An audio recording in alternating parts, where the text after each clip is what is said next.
Welcome to the Mist. Hey, no greeting these people. I'm welcoming them to the Mist, where a bunch of us nerdy folks get together, play D&D. So glad you're joining us tonight. If this is your first time watching Mist, welcome. Please follow Games Tavern on Twitch. It's free. It supports the show, the cast, and the crew. I can't remember if we're cast or crew.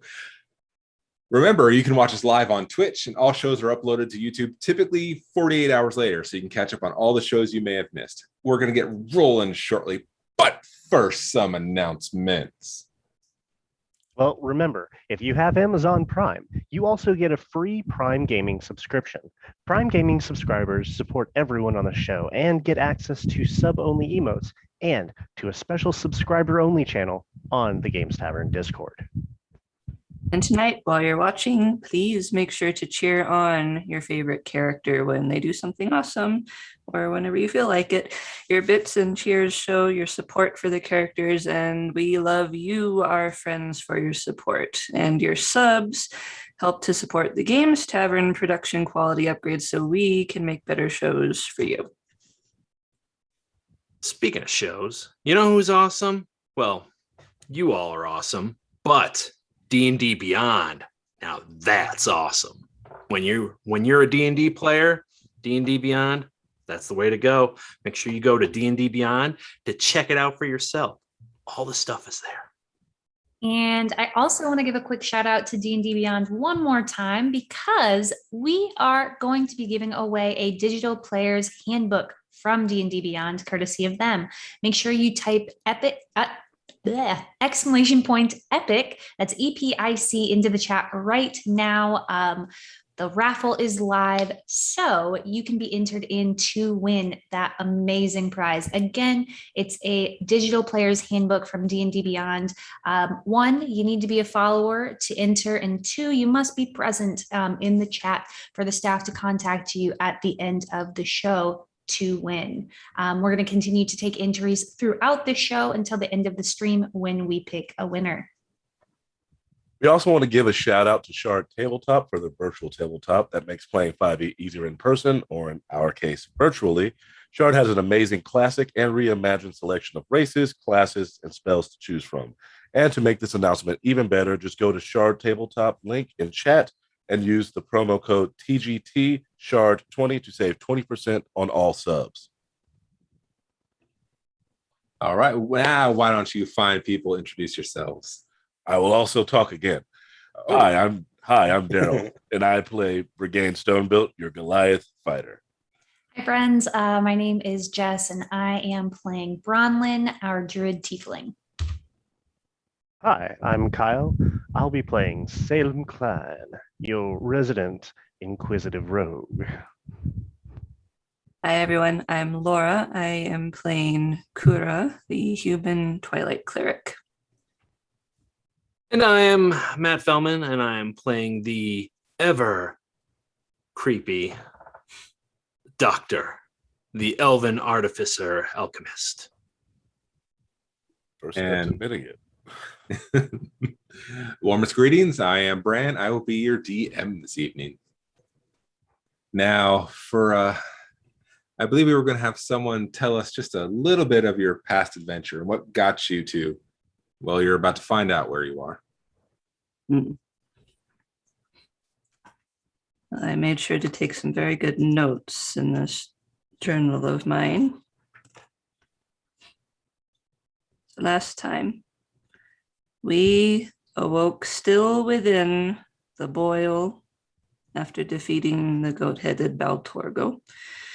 After Brigade and the doctor went back up to retrieve our gear, we tried to use the new trinket we found to move on to another realm, and it did not work.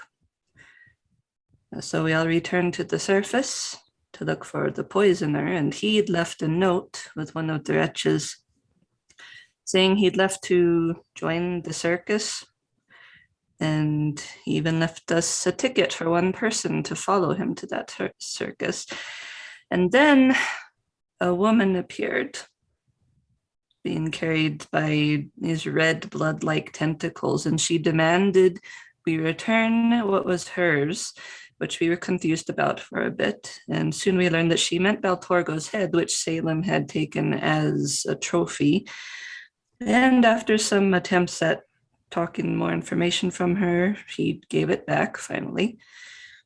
And she took us to her home, which was this citadel made of crumbling iron, and said, basically, instead of destroying us, she would help us to leave in exchange for the promise that we'd help her find what she needed to return to Dis, one of the hills. And after seeing her command of the Titan and listening to her speak, I could guess her nature pretty well. She caught Bronlyn in an attempt to run, and then took an interest in Casimir. And when Bronlyn objected, this woman, who called herself Elder Lodo, took advantage of some poor wording on Bronlyn's part and took possession of Bronlyn for a moment to physically speak through Bronlyn and talk to Casimir, which was quite disturbing. The doctor made some sort of deal with Lodo, and the rest of us agreed to search for her trinket. I personally spoke no deal, save for one of my companions. She gave us 3 more trinkets and asked for collateral. And in the end, Bronlyn used their soul for this. We chose the trinket that looked like a ship, and using the physical presence of the mists, we left for wherever we are now. Nicely done. The haze of the mist is still upon all of you. You have no real sense of sight or smell or taste. Really, the only sense that really seems to be alive for you is a touch. And you feel that bobbing of back and forth, that sway like an ocean. You don't know how long you're in this state.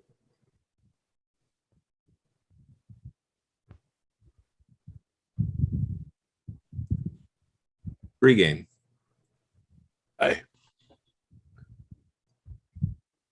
You feel something cold and coarse, and if not almost sharp, several spots right on your shoulder. Salem, you feel similar.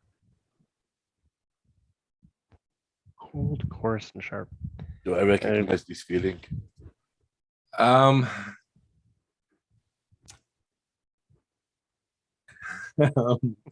Have you ever had someone draw their nails down the back of your shoulder? Yes. Then it's something similar to that with maybe a bit less pressure. I don't like it. Is it in a spot on my back for me to be able to reach around with my hand to feel it? At this point, you're probably not quite conscious enough to move your body around as much as you'd like. You're still in a very much a haze.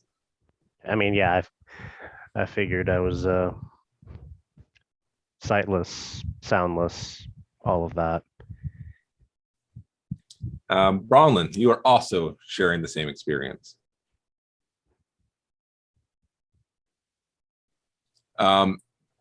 Individually, but coming around the same time. All of you are instinctively hearing voices above you. Captain, wake up. Wake up, Captain. And that's said to the lot of you individually. I wake up immediately. Yeah. Let's shoot up like the Undertaker. I'll sit up. All right, if we I can. We can go ahead and bring us to map number 1.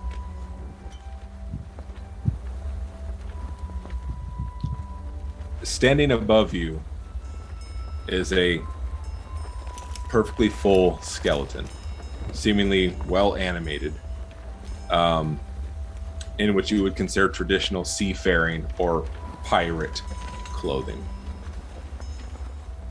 The one on top of Regain, you see a tattered top hat, and the figure itself seems to have a lot of black smoke and char sort of staining it just a bit darker on what would be a pale white skull.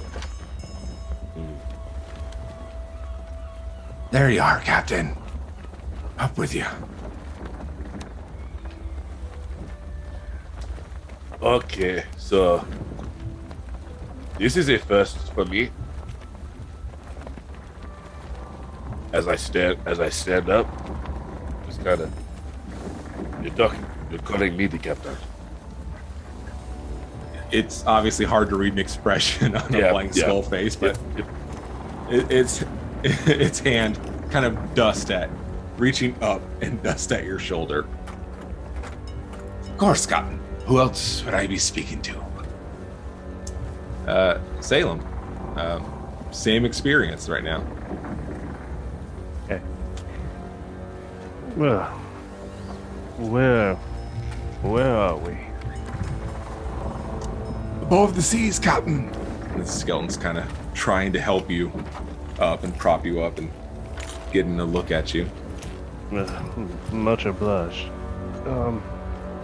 And I'm going to look around to see, I guess, the state that the other's in, seeing Regain being met by another skeleton, I assume, and probably how it is we see it on the map, just accompanied at this point. How long have we been to sea? As long as I can certainly remember, Captain. And what's our heading? Well, that's going to depend on you, sir. We are awaiting your orders. Can I hear this conversation from where I'm at? I'm going to say you can. And Bronley, likewise, you are being hoisted up. The voice from this one is a bit softer. It's more a more feminine tone to it. On your knees, Captain. Here we are. Are you talking to me? Of course now, Captain. My eyes dart around to look for Casimir. Is she by me? She is right next to you. Okay. Right. Where are we exactly? I don't follow you, Captain. We've charted the course. We're on our ways up to the north. Where's the map at? Where's the map? As you call for the map, the skeleton next to Salem sort of shoots up at attention and kind of hoists over to your direction and puts a very tattered cloth, wrapped scroll would be generous, into your hands. Captain, Take it. Think of it. I take it and I open it.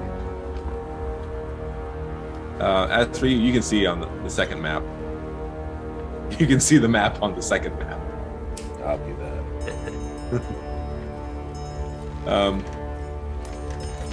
It's definitely a small piece of something you would presume to be much larger. It's tattered and it's worn, and there are definitely big spots that have been pulled away. From any portion of this map, do I recognize any of these islands, any of the sea at all? From your travels? Yes. No. Okay. You have no recollection of any of the thing that you're spotting here. And since I'm looking at it, assuming, are we heading to this X that I see? Or are we at the X currently? You don't know where you are on this map currently. Okay. I make my way towards the others and just kind of scan. Has everyone woken up?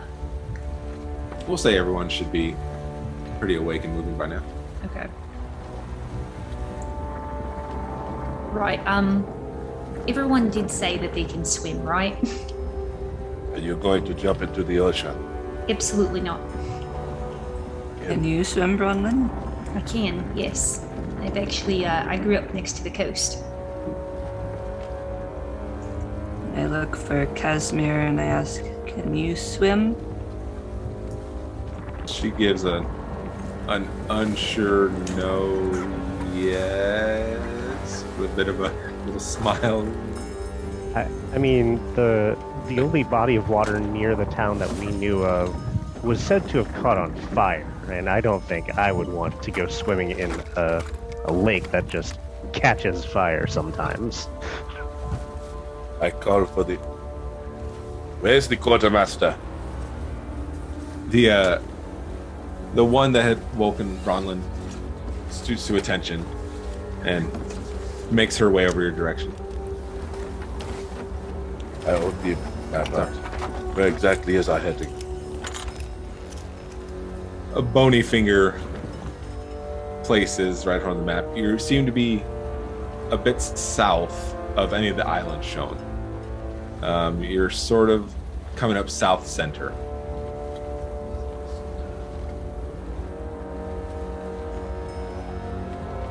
I get up and rubbing my neck, looking around. So, am I to understand that there are 3 captains of this ship? The the one glances over to the doctor. Ah, Captain. And comes up to you. How many captains do you have on this boat? Skeleton kind of looks around again. It's very difficult to read a face without a face. Just one, sir. I meant no offense if you took otherwise. No. Would never think to undermine you, guy. No, it's not that. I'm trying to understand something. I just came to, so I'm still a bit woozy in the head. Who's that over there? And I will point to Brigane. Glances back over shoulder. The captain? And who am I? Your captain, sir. Do you make the connection? That one over there? Point to Bronlyn. Doctor, What? now is not the time. I need to make sense of things that... Doctor, I can explain to you rankings some other time. Suffice it to say, yes, there can be multiple captains on one ship. The first thing I do, I inspect the ship. Is it in complete working order? Is it the same type of... Is it skeletal as well? As you get a good view of the ship, you do your stretch around. You count the mast. You see, you get a glance. You appear to be onto what is referred a bark ship. It's a 3 masts, generally smaller than something that would warrant having 3 masts. All in all, it looks in fairly good shape. It's not, it's not something that would be in a Royal Navy, but on this inspection, it's definitely seaworthy. It looks like it's been well kept, taken care of. Brigane, Yes. do you want to go below decks? I will eventually. I would like to get my bags first. Same. Looking around before I inspect the ship further, can I see any of the islands that I see on this map nearby? You said we're coming up the southern, up the middle. Give me a perception this time.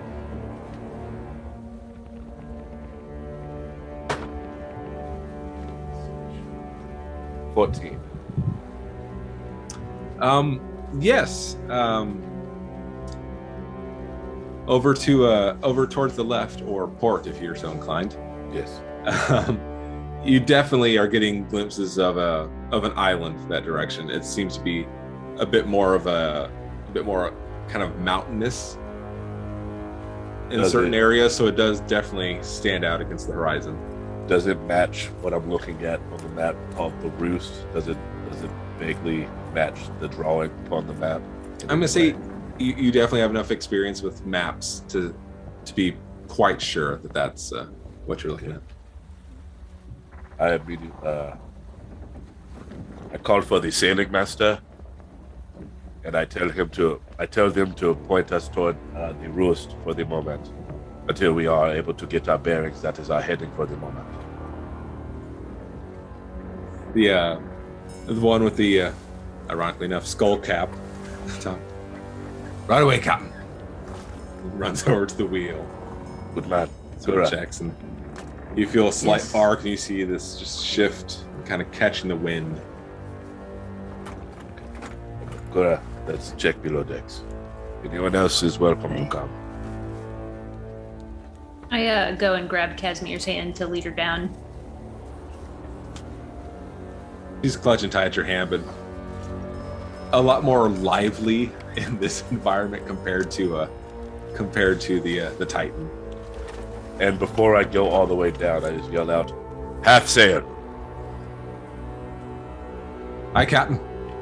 And the bosun goes over and just starts working the knots and sort of tying off.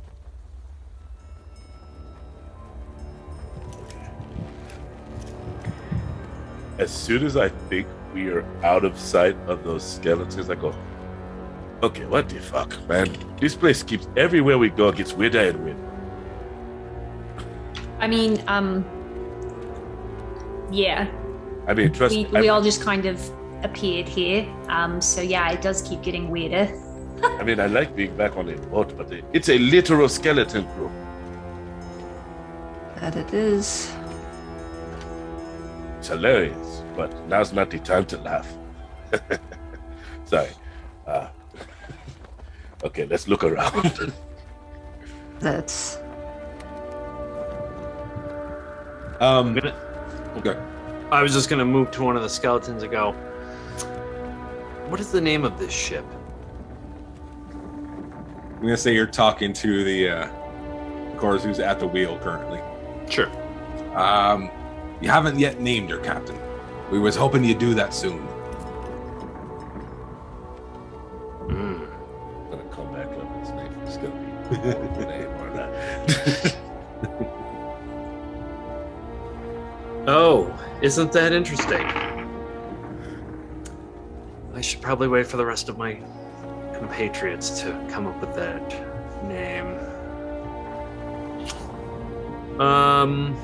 How long have we been at sea? Near as long as I can remember, Captain. Are you getting your vitamin C? Been eating citrus? Well fed, Captain. Thank you for your concern. Well, You run a tight ship. You treat us well. I need to make sure the crew is well taken care of, indeed. The larder is filled down there, Captain. Excellent. What is your name? Knives, sir. Knives. Nice to meet you, Knives. Yeah, he releases one bony hand to kind of direction down towards him, and you can see what looks to be a bunch of sheaths lining down his chest, and I like the it's about skeleton. half empty right now, but you can definitely see some daggers tucked into. Good with the cutlery, I see. Gift from me mother, sir. Quite a woman, I'm sure. No doubt. I feel real bad taking it from him. All right. Well, as you were. Come. I'll head down to Salem. Well, I can't say I mean, this is probably the best we could have hoped for as far as dropping into a sea realm is landing on an actual boat. Ship. Yes. So far, it's gone less and less perilous, too. When we were first all gathered together, it wasn't long before we were set upon by creatures. And then, back at the Titan, danger was abound, but not immediately. Seems now we're safe, but that is all the more cause for concern. We're on the ocean. Are we that safe? Safest way to travel. You've never been on a ship before, Doctor. No, I have not. Don't worry. So with that, I look at the doctor. I'm gonna take a look myself. You're more than welcome to check below decks with the rest, but I'd like to make sure that no one is creeping up on us. And with that, I am going to climb up to the crow's nest to get a look around to see the island, but also see if there is anything else I see on that horizon. Give me a roll for that climb. Fine. I do it like an acrobat. Of course you do. Oh, I'll look damn. at. That's a 21. Yeah. It is not much of an effort for you to just scramble up. On your glances, I don't believe you got a chance to glance over the map. I don't think didn't. No, I didn't. But sure enough, yeah, you get a good enough a view of the island coming up. That was to the left of you and is now sort of tilting closer to the direction that you're heading currently. I'm going to say you also get just a glance of something else, another island further ahead to the north. okay. Mental note of that, and I'll wait for the others to come back around because we're headed towards the main island right now. We can make note of that and discuss that other one afterwards. I'm just gonna keep a watch out, but I'm also going to pull out that globe orb thing that looked like it was a navigator's navigational orb tool, to try to figure that out. All right, give me an Arcana check. Arcana? Oh, you my big brain now. That is going to be a 13. 13. As you hold this strange orb in your hands, this globe in the center just seems to spin wildly and sort of stop. And it just sort of rotates and kind of focuses. Well, you think it's one direction and just kind of shifts away. You're not getting an exact understanding at this time. It's obviously able to point a direction towards something, but at this point, there's really no way of telling. No worries. I didn't feel like I'd figure it out in 30 seconds. So it's going to take some time, and I get that. That's probably just what I'm working on as I'm keeping an eye out. And go ahead and give me a perception while you're at it. Oh, sure. That, and then my D4. So that is going to be 24. 24? Okay. Sharp eyes. And as far as the rest of the crew? I believe we are investigating below decks, just seeing if there's any more of the crew. Perhaps a captain's quarters somewhere, just making sure everything is Ship shape. yeah. Thank you. And I am specifically looking for a reason why the ship is manned by skeletons. Esme and I are just exploring, looking for treasure, looking for fun things, trying to keep the kiddo occupied. I immediately find where the gunpowder is stored and say, "You want to be a powder monkey?" Casimir looks very excited by this prospect. Just kind of piece together, seeing where these gunpowder barrels are and these just cannonballs fairly well roped in together, but she already gets, bent over and tries hoisting one of these. It's just a 9-pounder, but it's still pretty heavy for. You lift with your legs. You're lifting with your back. You're doing it wrong. Lift with your legs. She goes down and also trying to use the tail itself to propel her up onto. Good. Okay. Let me make this ill-fated investigation roll for all the things I was looking for. All right. Investigation. That thing that Brigade's good at. I 0. You.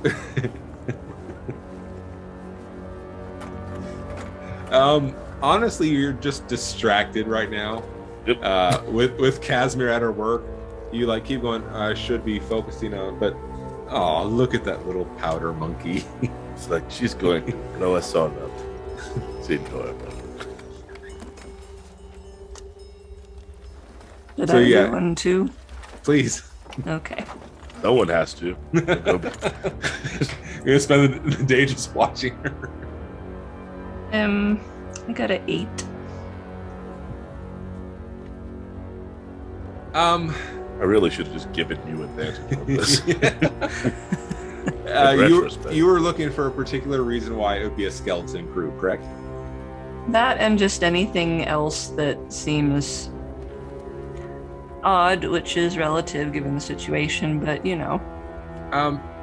Given that this is a full ship, it's probably going to take some time to get a strong investigation of everything in it. Mhm. But from the step into the galley, nothing seems, as your experience with ships, nothing seems out of the ordinary in here. All right. You want to check the bilge? No, but we should. Yeah, you thought I was gonna come in and not know the names of ship stuff? I had no doubt. Now, how does bilge pump work? Bilge pump? No, it's just the bilge. Is this an electric? Is this an engine? Does it have an engine? Yeah, it's just the bilge. It's just the lowest part of the ship. Pumps by hand. As you make your way down to that second set of stairs, in there, give me your investigation or perception.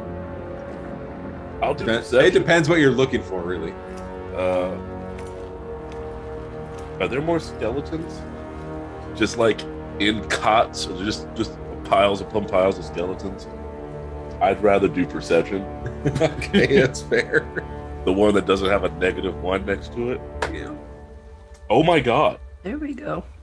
Holy, you're not being rolled anymore. That's 2 nat 1s in a row. Wow. It's I good got that you're getting them out of the way here. I got a 17 this time. 17. What specifically are you keeping an eye out for? Again, just anything particularly odd? Yes. And I would like to notice if there are other skeletons around as part of the crew also. Through your glances, at least as far as the path that you've taken, you have not seen any more crew.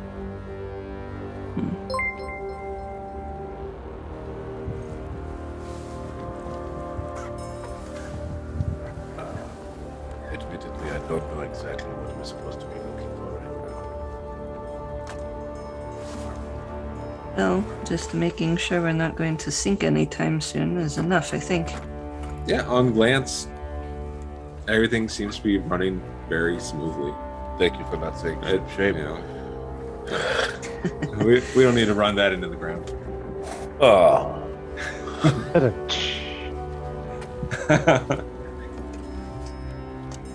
I'm going to go back up top and see what is happening. And I'll follow. As they come back out, I'm going to call down to them. We're nearing the island. I'm not sure if it says anything on that map there, but there's another one a bit further down, off our starboard bow. Yes, the one we're going to is the roost. The one I believe you are looking at. Starboard. So, were you looking to starboard? Were you looking to the right, or were you looking straight ahead for the one? It would have been starboard, Okay, directly off to the starboard bow. Off the starboard. There we go. Copy that. Yeah. Well, we'll be speaking it fine in no time. You're still definitely some ways from the island. Okay. I get a note. I then call for full sail. Yeah, the bosun is Captain, and then you see this work of untying in knots, and this furl of the sail further up. He sort of lifts, and there's that slight up jerk forward, and more top knots are tied up and set. So it's really just this one skeleton sort of running back and forth between the mast. I assist. Okay, As much as I can. all right. I will also. I was gonna say, like, from the crow's nest, I could just loosen the top ropes and let them just fall. You wouldn't have to climb all the way up there. Poor guy. Do we need to roll to assist, or I want you to roll for an assist, but I was trying to think, how does one? Roll shipping. well, majority of a lot of the stuff could be done from the main deck, just as far as unwrapping the ropes from the Yeah. and then you also have Salem up top, as well as the skeleton guy. Why am I doing this? I'm not the DM. Why am I doing this? I'd imagine on my part, No, it's that's a more about perfectly balance and reasonable. stuff. Sure enough, Salem, give me that acrobatics again. That is going to be a 17 in total. Yeah, you're in a secure enough spot.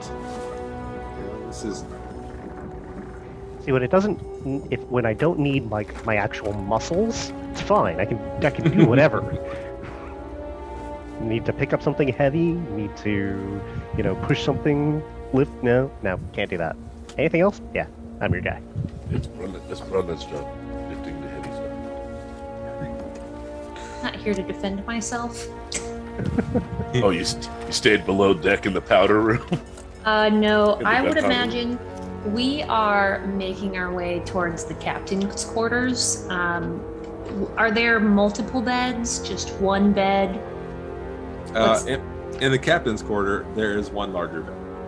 Yeah, we're just gonna, I don't know, probably take a nap, I think.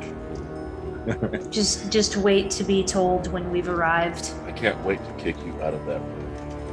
Bronlin, give me a perception.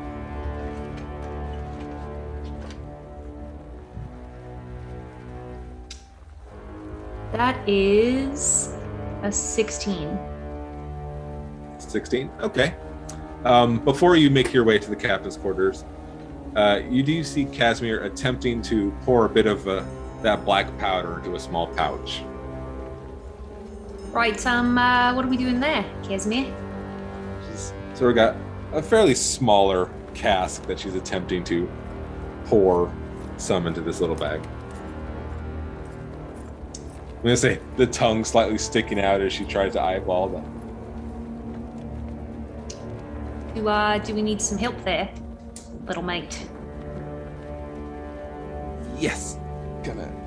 Tries to hoist this little keg into your hand. And Kind of holds up the bag. as You know I I was saying, As you know I the take messed it. up thing. I said, you know the messed up thing is Casimir's the right age for what a powder monkey was on a ship. as I get it into my hand, I ask her, right, and what are we doing with this?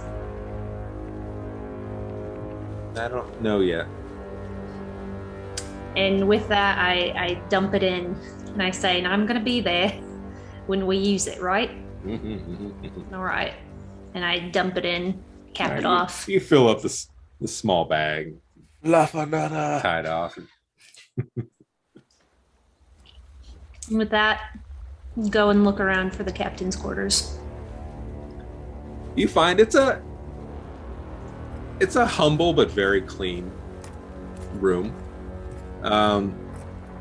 You definitely see shelves that are well maintained, but lacking any of the little knickknacks or treasures or things collected that would generally be seen.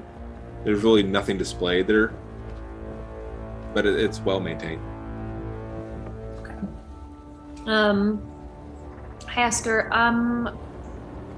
do you need a nap or anything? She's kind of holding this leather pouch, kind of poking at it. Yeah, I could nap. Okay, I grab that from her and make my way to the door and say, right, you're gonna be here now when I get back, yeah?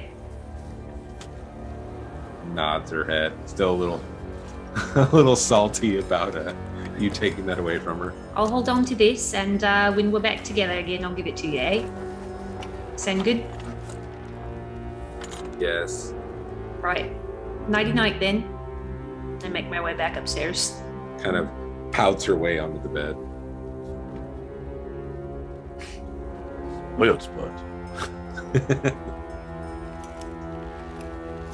Somebody's got to be the parent. Yes, she's resistant to fire, I'm sure it's fine. I don't think the boat is resistant to fire. Probably not. The Welcome to ship test it, though. That's what the ship hand is for. All right, and also for the foreseeable future, you now have a bag of black powder. Cool. With that, I make my way back upstairs. All right. Just gonna use this poor little girl as a second set of inventory space. I'm up at the bow of the ship, and I'm kind of like leaning on the rail, and I've got Korax in my hand, holding him up, and I'm like, okay, go ahead, try it, and he's fluttering out his wings and catching the wind coming off the ocean, and sort of lifts up and then brings his wings in real tight again, dropping back into my hand. No, it's okay. You can do this again. You did it once. You were relearning how to do it. And he'll furl out his wings again and lift off and just kind of just glide there on the wind right over my hand. I'm like, see, I'm going to take my hand away now. All right. Oh, look at you. Yes, you've got the wind now. That's excellent. You got it. It's all coming back to you now. All right. Go ahead. Go up to the crow's nest. Take a peek. And he'll fly and flap and fly up to the crow's nest and land next to Salem and just caw out. Caw! So I think what I'd be doing, as I have the orb in one hand, probably taking like a dried piece of meat from one of my ration packs, just chewing on that. I see it land next to me.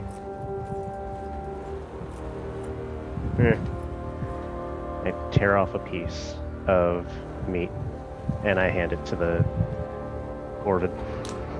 Oh, he nibbles it and takes it in his beak, sucks it down, and then caws out, and like fluffs up his feathers, and then settles back down, and then kind of hops and looks out over the ocean. You know, I half expected you to spit that back up. Oh.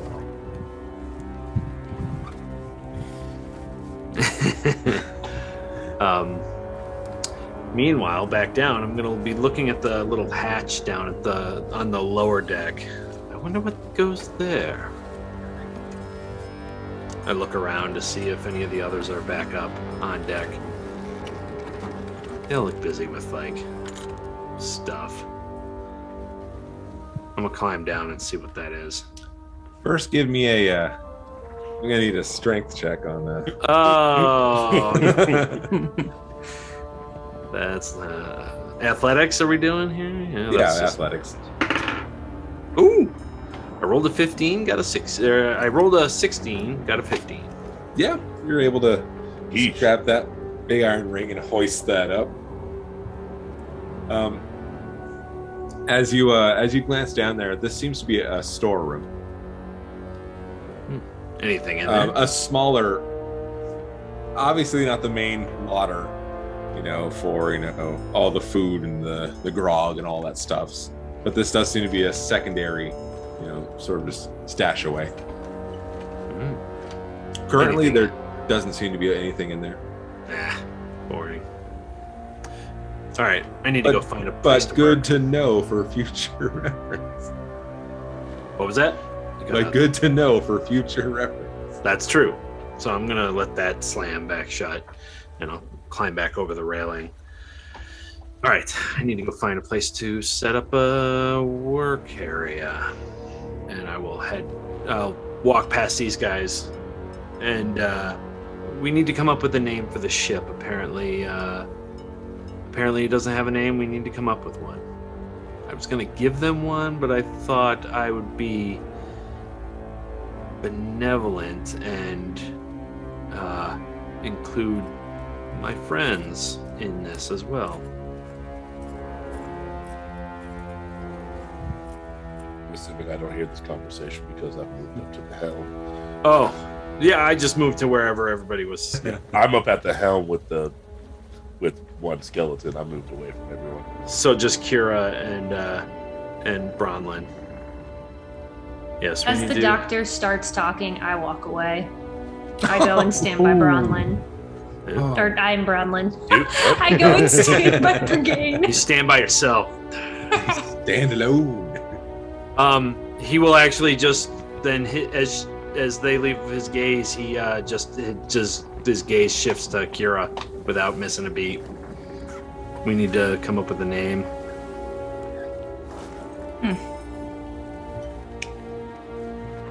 Oh. I think the doctor's orders has a nice ring to it, but that's all the way by the helm. You just hear no. I think we know who we'd best leave it to. I suppose. All right, I'm gonna go downstairs and work if somebody needs help or needs me, or not. That's fine. And as I walk towards the doors, Korax flies from the roost and comes down and lands on my shoulder as I go on below decks. And then basically, I'm gonna spend my time finding a room that I can either clear everything out of if it seems unimportant, or use it to my advantage to set up a workshop. As you walk down, you just hear me go, "No fire in the powder room, Doctor."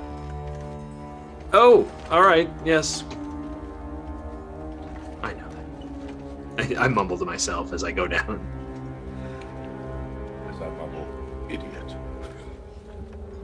You find a fairly good spot in the galley, in the kitchen area that would allow you, some tables and some area to work with. And I'll set up a whole workshop area, like you could cordon it off with some tables and like set up my beakers and vials and such. Yeah, it's a nice. There's plenty of flat spaces for you to work with. Excellent. Excellent.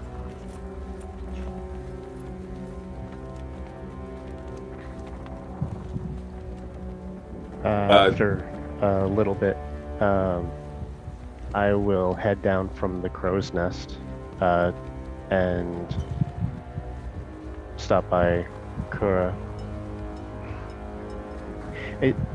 What time of day is it? Near as you can tell, it seems about midday. Midday. Okay. So, from that creature's palace that we just left, the doctor made a deal, and he essentially left Bronlin on the hook for it. Yes.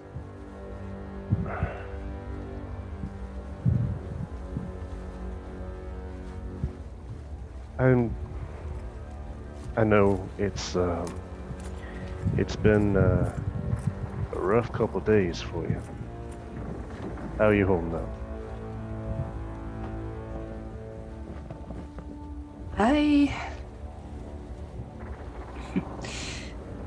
Being where we are at the moment feels a bit more familiar than anywhere else we've been. I feel a bit steadier, ironically enough, but I'm feeling pulled in different directions between all of you. Well, I'm not exactly someone you should probably draw yourself to. That mark, giving you any trouble? Is it still burning? It's not burning right now. It's definitely still there, Yeah. but it's not giving any sort of sensation. It doesn't hurt anymore, but it troubles me. That's understandable. When I was marked, the searing pain lasted for years. I can't remember if it actually went away or if I just started ignoring it. Have you eaten? I could eat again. So I didn't finish my rations, like that day's worth of rations. I had just sort of tied up like the last third of it and put it away. So I'm gonna pull that back out and hand it to her. You're gonna need to keep up some sort of formation of strength. Take the peace while we can. And unless she has anything else to say, I'm just gonna hand it off to her and walk towards the helm. I follow Salem a few steps. I ask, how were you marked?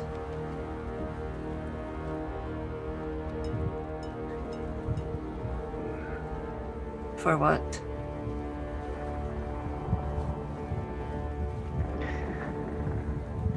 One could say it's a family tradition. It has its uses, but I wouldn't want anyone else to go through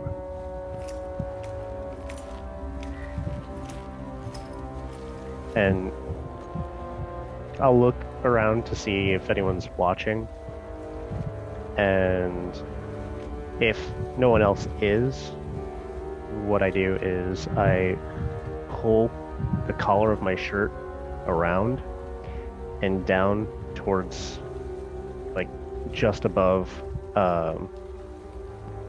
my left shoulder blade, and you'll see a symbol on the shoulder blade that looks sort of like an A, but it's a like a script sort of A. And inside are 3 lines, sort of curved in that same script pattern. It's raised as though it was like freshly inked, and since it's midday, that's probably about all you can see. It looks like it hurt. Like I said, I wouldn't want anyone else to go through it.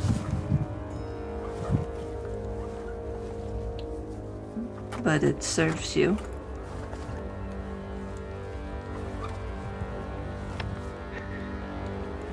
When on the hunt,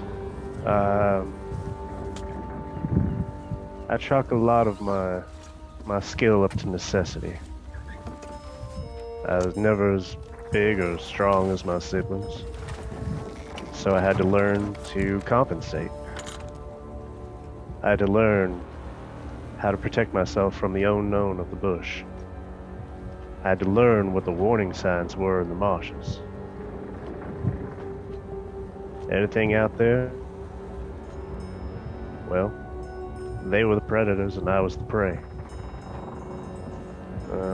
My siblings were never really much targeted because, well, a bit larger than myself. But occasionally, if I focus, I feel my shoulder tighten up a bit, and it's kind of indescribable. It gives me a little bit more of an edge. It lets me track better. It lets me see further. Hard to describe for something so innate, but yeah, I know when it's doing its job.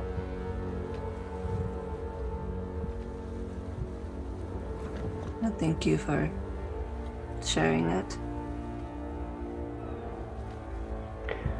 If we're to trust each other out here, we might want to learn as much as we can.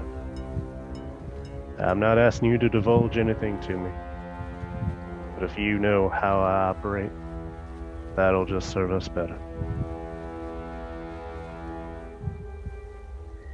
And likewise, when it seems appropriate too, there are things I will say.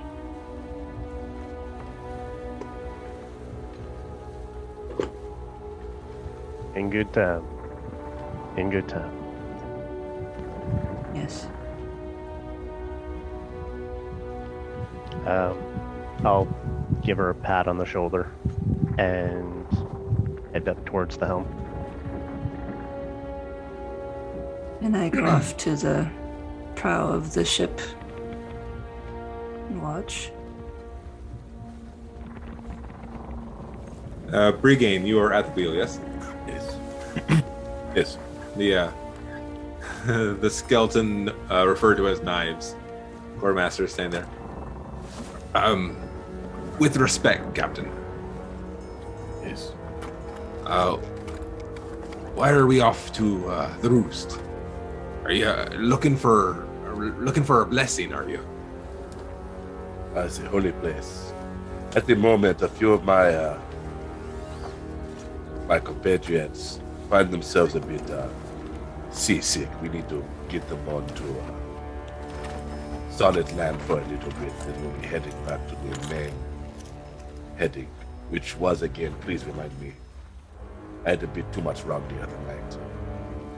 Understandable, sir.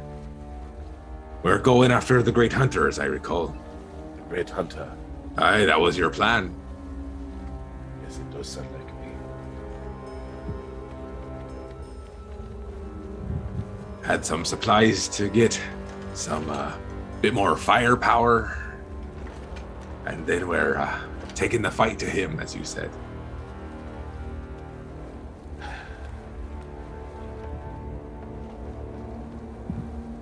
Wait, and I can't in the map.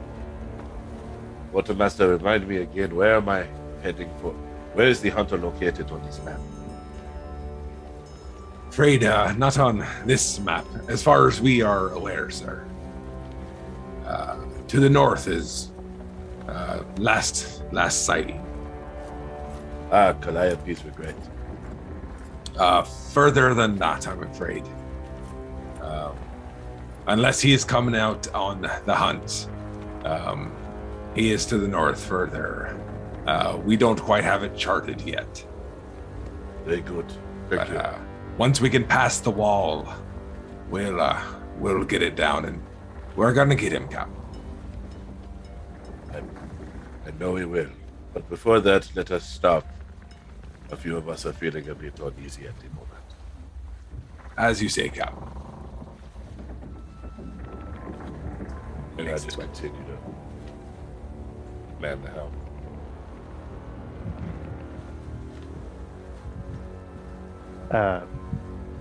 As I approach, I look to Knives. My dear pilot, the captains would like to have an aside. You have your leave. Take care of other duties. Nods. Captain. With that, he makes his way downstairs.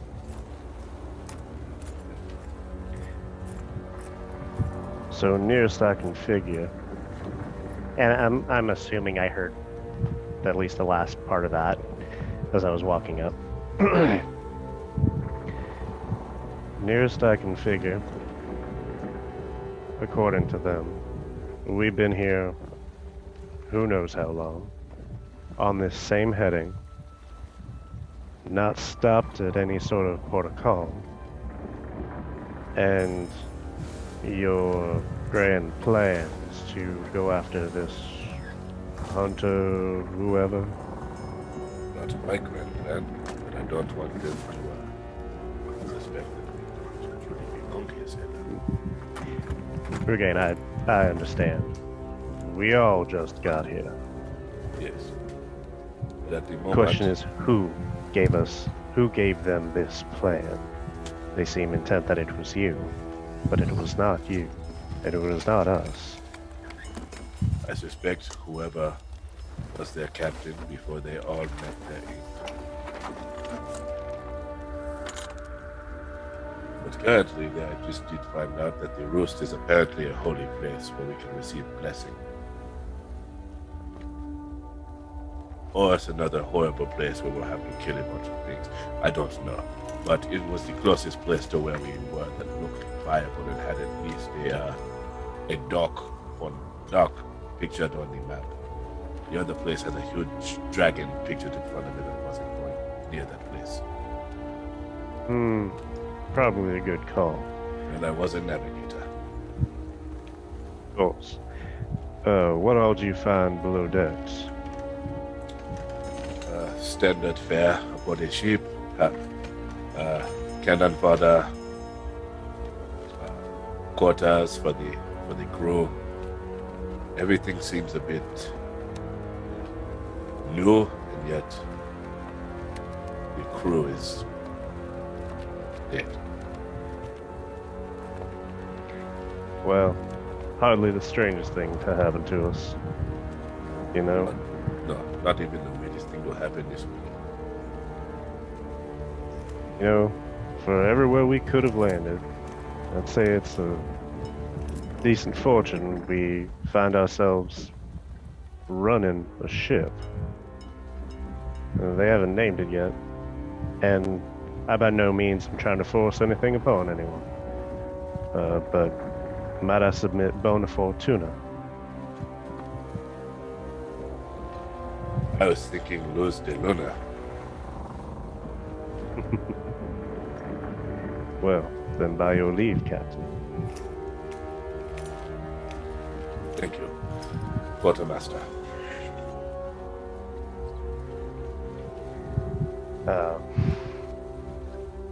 I wasn't quite able to figure out what this thing was, though I have a couple ideas. Nothing really to report on yet. But as of yet, we're not being followed. We're not in hostile waters.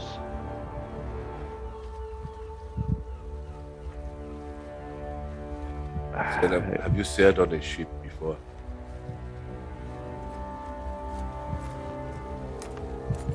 This would not be my first time at sea. Were you a part of the crew or simply traveling? Yes.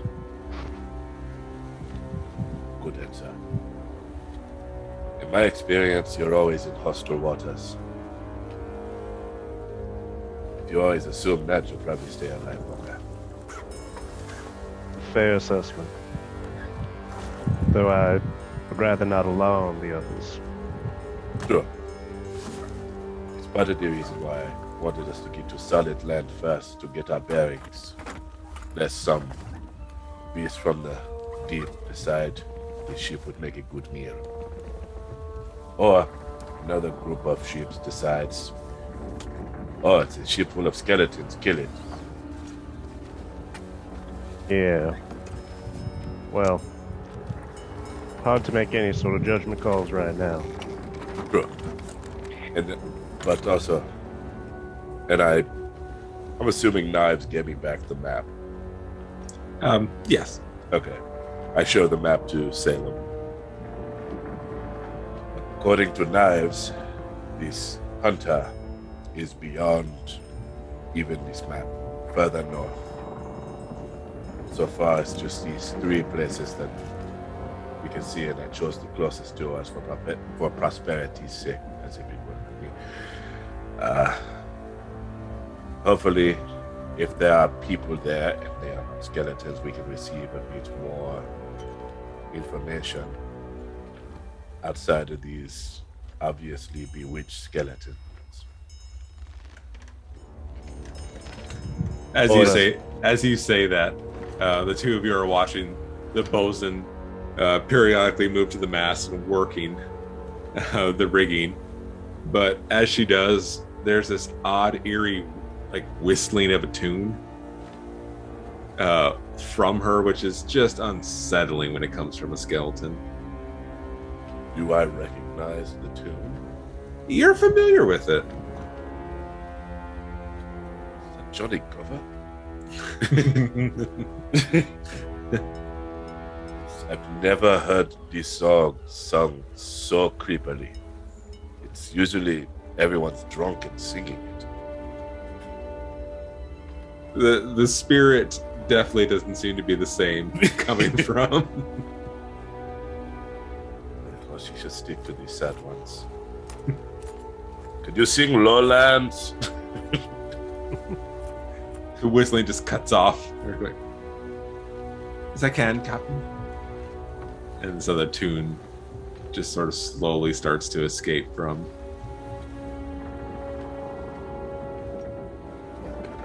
Not singing, just the whistling. I should not have requested that song. Because now I have to do something character-wise. I made a mistake. Okay.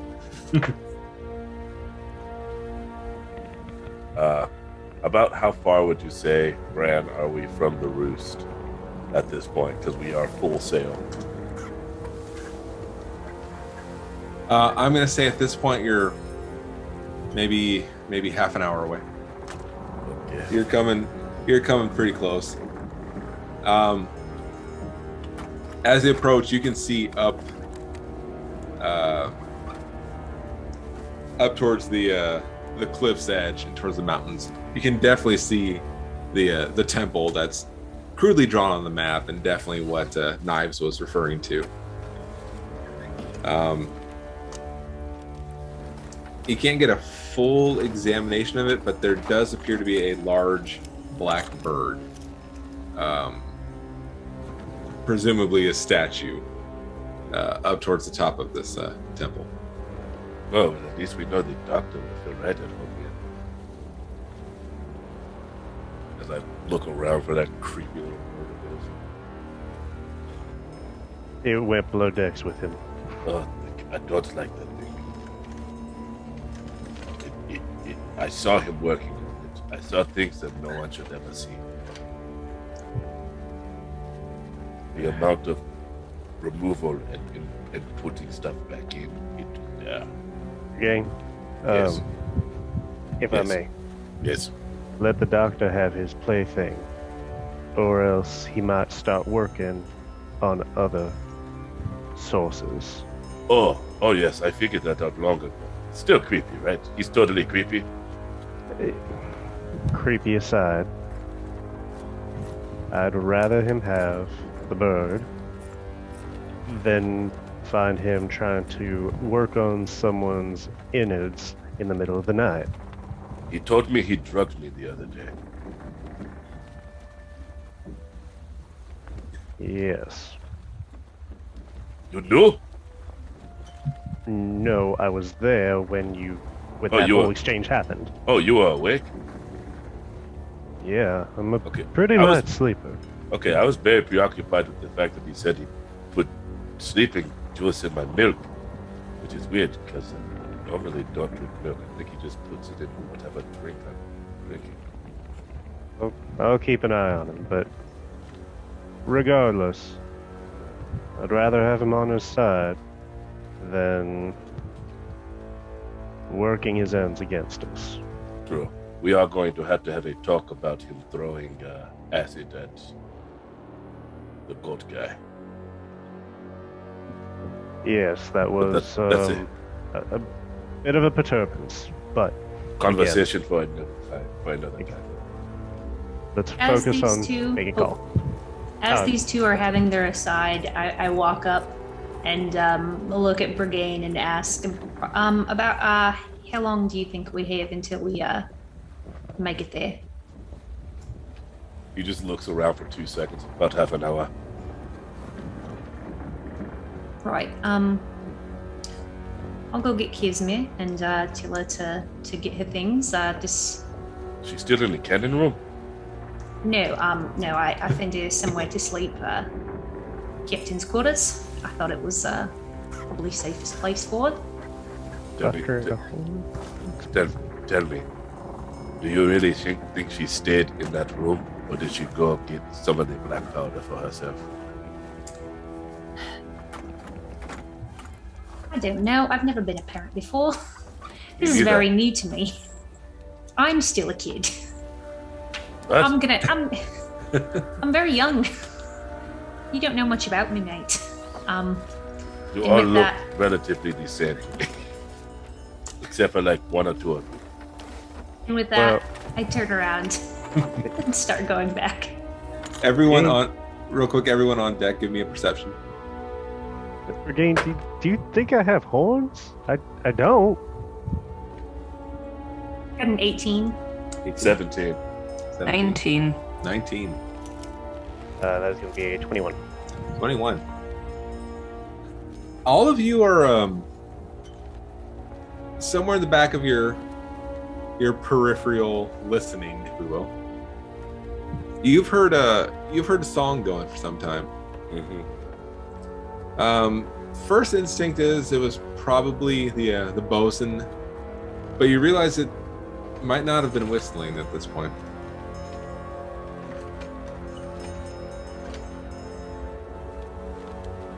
Where is It's it coming from? Do I have an idea of what this could be?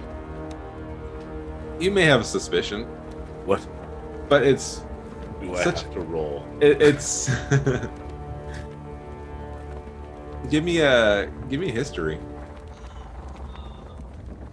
Histoire, if you will. Oh! Nat 18. So 17. 17. It's definitely familiar. While your instinct is maybe not from the skeletons, it could be coming from the temple or somewhat towards that area. But wow, that's a nice song. Do I? It's almost not worth thinking too hard on it, because that's a nice song.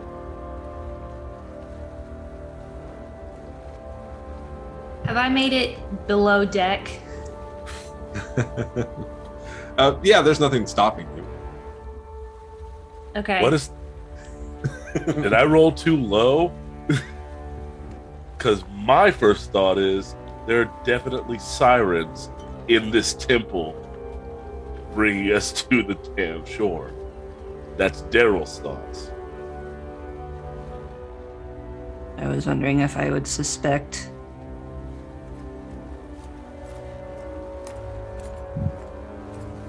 Suspect what? I did spend a little bit of time at sea.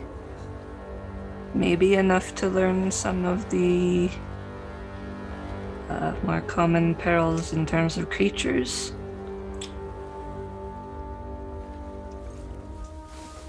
I'm gonna say, there's definitely something strange about it, but it's still somehow comforting. I call the bosun back to me. She stops in her tracks and runs to you.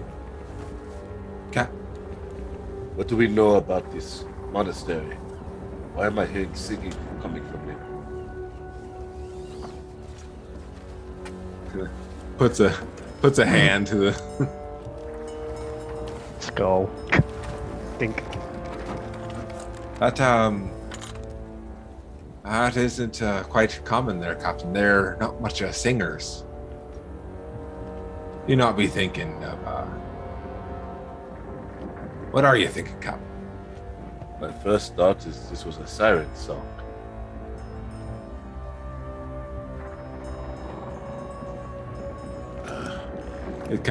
It's still, trying to hone in on what you're hearing. It's still it's comfort. God, because it doesn't work on dead people, does it? Brand USO.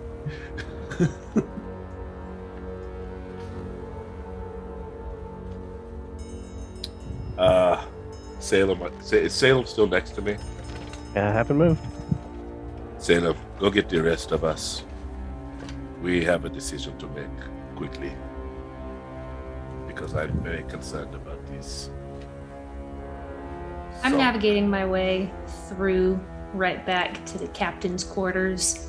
If I do see the doctor in a room, I just keep walking. Yes, the dock is a little further down in the galley. I then scream out, "No sail!" I was just about to say, like, as I was like, might want to slow us down a bit, Captain. Or at least, not no sail. I say half sail. Well, let's do half sail. Not full stop yet. The bosun and knives just sprint and get to work to lower sail. Half sail. Not like this. Yeah, so I will be gathering folk. I run to Kara to tell her to go join Vergain up at the helm, and then downstairs to gather up the others. Is Casimir in the captain's quarters when I arrive? She's a skeleton. I have this image of her, like, yes, she's there, but she's also just covered in black powder. Just pockets full. Give me a perception check when you get into the captain's quarters. It's a 22. 22. She is definitely in there. She is on the bed. As that door opens, you do see, sooty darkness on her hands and her face.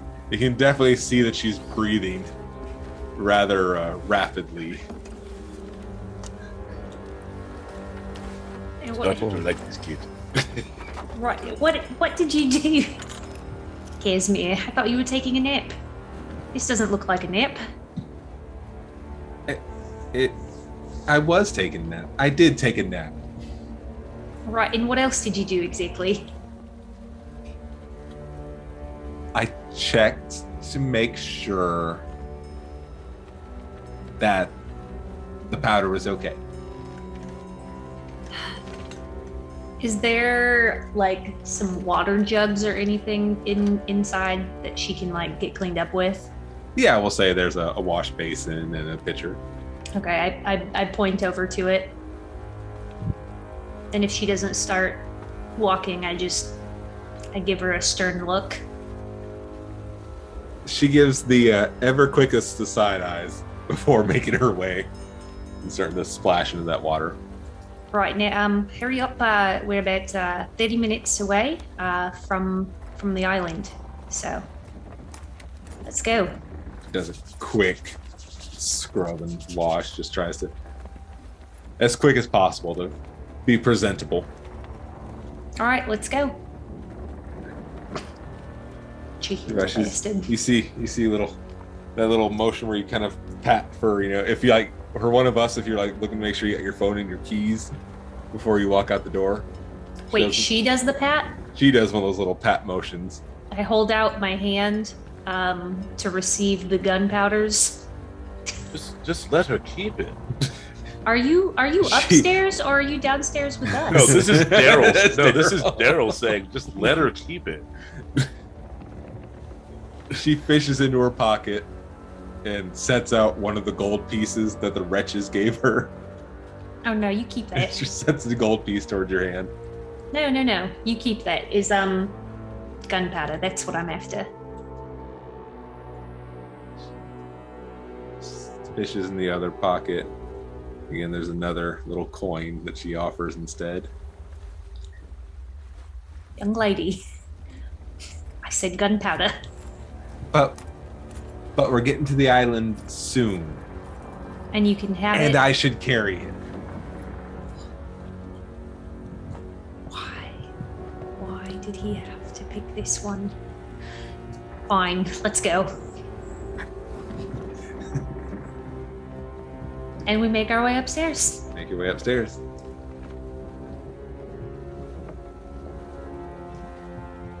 I don't think there's really much of an exchange to be had. I'm just going to collect the doctor, and I imagine like meeting Bronlin halfway on like in and out, just up at the Passing ships.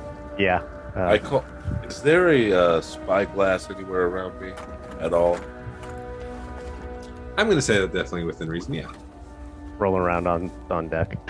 I grab it. Skeleton chasing it. I grab it and immediately look towards the island to see if I can see any type of movement at all. Give me that perception.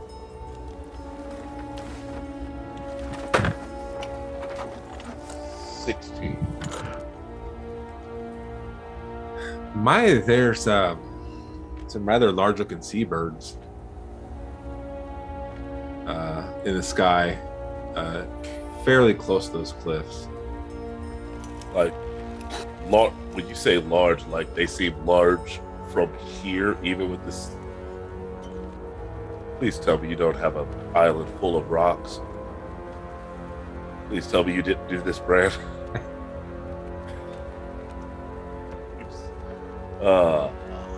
When I pass Salem with Casimir, does he seem like there's something wrong, or is he just passing normally? Because I don't know what's going on. It's maybe not.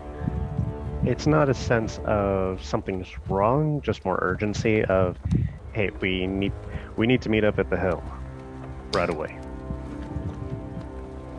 Pull Casimir along, right? I mean, like I said, we're almost there. We've got to get going.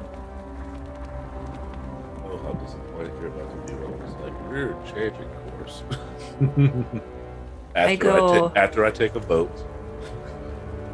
I go up to the helm after Salem's warning, and when I get up there, I am actually singing. I'm trying to drown out the other song that I'm hearing, at least for myself. Give me a performance check. Okay.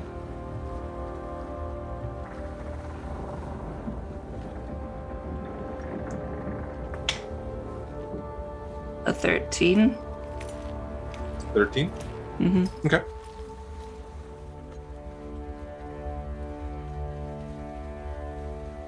Going to take a vote, Kura, but I think I don't like how this song is making me feel. Anything that tries to put me at ease from this distance cannot be good. I agree. I don't like it either. Especially considering we are still so far away. I'm assuming everyone else is moving their ass. When I get up top with Casimir and hear the song, I'm smiling and I actually feel good, which is just a total 180. It's wonderful. Yeah, I feel great. You have not felt this kind of comfort since you landed in here. Can I see even before then, you don't remember the last time you were this just comfortable. From where I'm at, can I see the pure joy on their face as soon as they come topside? Yeah, I'm gonna say that. Okay, that settles it. Bronwyn and Kaz would have sort of a groove to kind of walk out of that. Oh, kind of. When you can correct me if I'm wrong on that. Oh no, we're definitely moving and grooving. We're loving this beat. When Salem walks in, I've converted the whole back half of the galley to my workstation, and I've got. You smell like sweet alcohols simmering, like a warm, almost cidery smell. A long string with what looks like liquid silver almost dripping down a line of long threads is placed in several places into a collection pan. And Corax is sitting up on the shelf behind me and we'll call out when you come in and I'll look up. Oh! Doctor, are these things stable? Absolutely. Then turn off the burner. We need to head up top. Are we leaving already? More of a team meeting. Okay. We'll turn it off. You watch the stuff. And then I'll follow you up. About to call hard report and everything's going falling over.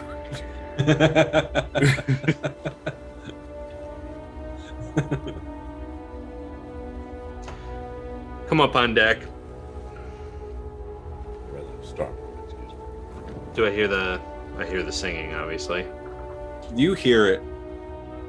You hear it, and it reminds you of someone. You think for just a second, was that the last time I heard this song?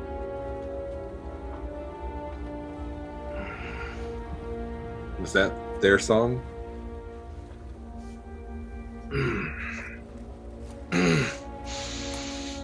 Okay, yeah, seeing the obvious change, hard to starboard, going to the right, going away from the island as much as possible. Where's that song coming from?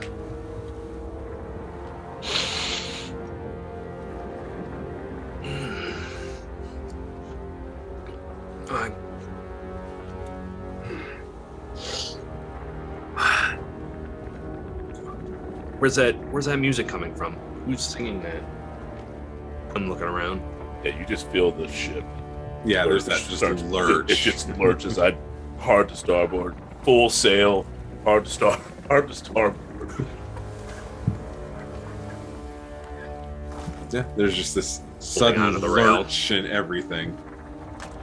I basically, as soon as I'll calm it down, when we're out of hearing distance of this song, even though I feel like you're about to make me do a save. Like, in my heart of hearts, you're about to make me do a saving throw. Well, so, I imagine that's going to take a few minutes. So as we're all up there, like, before Brigade says anything to them, I'm just giving him a, remember, calm look.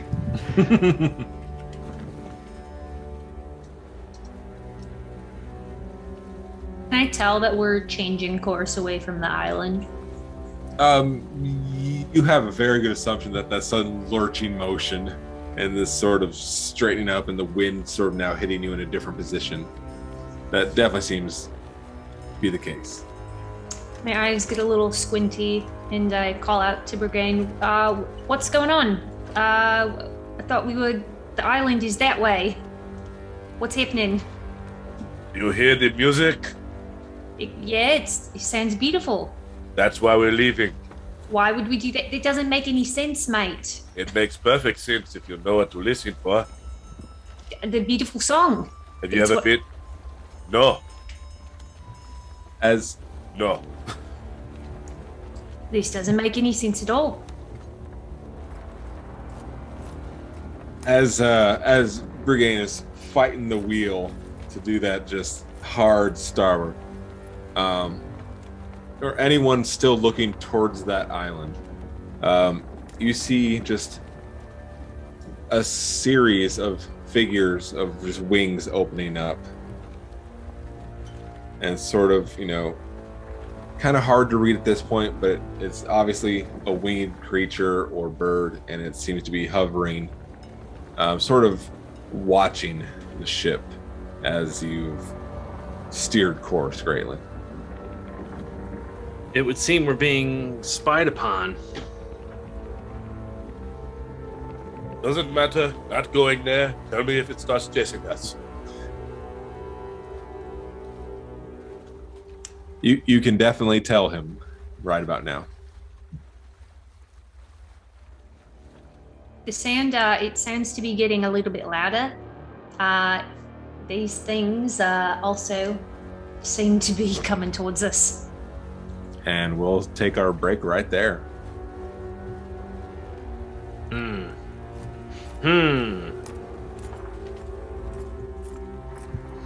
All right. That's fun. It So is hard fun. not to mitigame. We have some announcements before we head off on our break. Yes, we do. While we are on our break, go check out our Patreon. The Games Tavern has a Patreon. It's a great way to support the show, get some useful perks and awesome content. The latest updates we've got for you include early access to the interviews from the Games Tavern Happy Hour, miniature paint plans from that Minis Paint Show, battle maps, and plugin encounters for your games. Just head over to patreon.com/thegamestavern, all one word, and you'll get your hands on all of that really cool stuff. Some recognition of our regular Patreon supporters: Veritas23, Rose, Mad Productions, Michael B, and Christopher D. Thank you for all your patronage and support. And don't forget, folks, about our amazing giveaway from D&D Beyond. If you type !epic, that's EPIC, into the Twitch chat right now, you can be entered in to win a digital player's handbook from D&D Beyond. And we will be back in just a few short minutes.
right. Hello. Welcome back. It's utter chaos over here. It's great. I love it.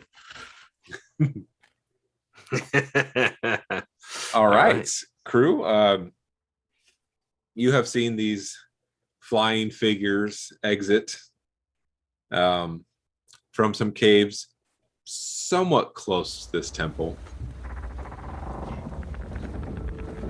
Dare I ask, do they look like they're, I don't know, flying towards us? Give me your perception. How good are your eyes on the sea with tracking? That's kind I was going to say, consider I'm driving, I'm steering the ship. Yeah, I'd be looking out Yeah. for it too, slightly, but I'm just like, let's not go aground yet. So that is a 19. 19. Given the fact that the you're now presuming the song is coming from, and it seems to be getting a little bit louder, it's a safe assumption that they're heading this direction. Well, captains, it looks like we might have company soon. How fast are they approaching? Too hard to tell. The distance and our differences of speed. I can't bear it enough. Crew, prepare for battle. Alright. And weigh anchor. No point trying to fly away from trying to roll away from something that's flying at us. The skeletons have all come into line. Orders, Captain. Which captain? Man, It's hard to read where their eyes be focused. you know who they're talking to. No disrespect Pits of me like skulls. this. Man the portside cannons. Are there swivel cannons aboard the ship, or are they just the hard side cannons? I'm gonna say swivel only because I did not have a an image to work with that would have one. Man the swivel cannons. If you can shoot any of these creatures out of the sky, as soon as they come into your sights, take them out and put them in the sea. Any others that come closer, we'll take care of you. They nod. My They longbow. could use an assist on the cannons, Captain. Us. Powder monkey. Now's your time to shine. It's literally the job, Jess. It's literally it's literally the job. And you're shaking your head? They're the appropriate age. It would children are powder monkeys. Protect the child. Don't let them die. But you ready to help kill a bunch of flying creatures? Yeah, I asked the child whose name I don't care enough to know. She nods, fishing out the little pouch of gunpowder that she had in her pocket. Go get a barrel. And a few of the smaller. The smaller ones you can easily carry. I help her. I fully let her think she's the one carrying it, but I'm carrying like all of it by myself. A couple minutes in, you see with this. I'm gonna assume it's a series of barrels under the arms. I bring up because they're the swivel cannons, which are significantly smaller and don't take as much. They're not going to need much. It's probably going to be one of those short barrels. I take one of the smaller barrels that a child could carry. All right, so you got a couple hogsheads of. A couple hogsheads.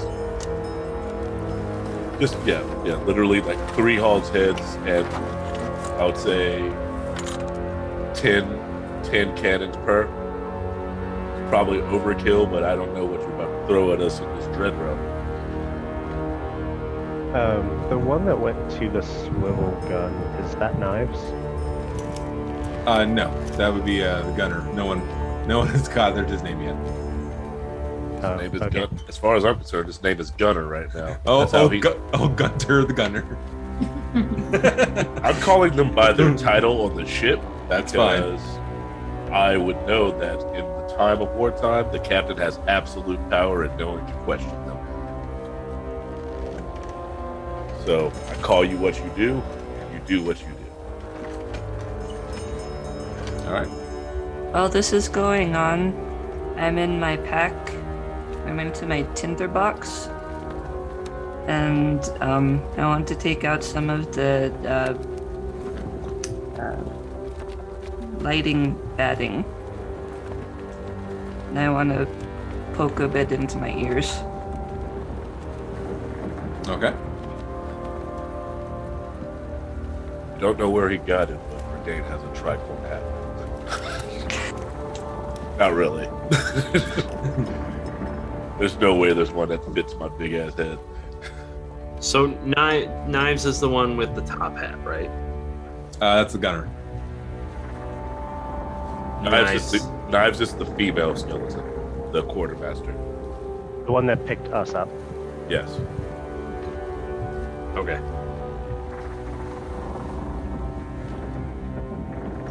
Just clearing it up.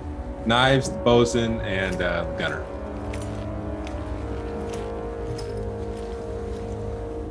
Alrighty. I'll pull my stick. What? Pull my stick out of my sleeve. Oh, all right. Pop a cork and swish it around inside. Pull it out. Yeah, that should do. All right. Everyone ready as far as they're going? Yes. Is everybody where they're going to be? Yes. Well, I just requested to drop anchor, and if no one does it, I'll do it myself, considering they're skeletons. Bosun, drop anchor. Okay. I'll make my way to one of the other swivel cannons facing them, because again, in my head, they're a skeleton, and as soon as they shoot, it's gonna break them. All right. So I make my way. I'm assuming there's one in the back here, another swivel cannon.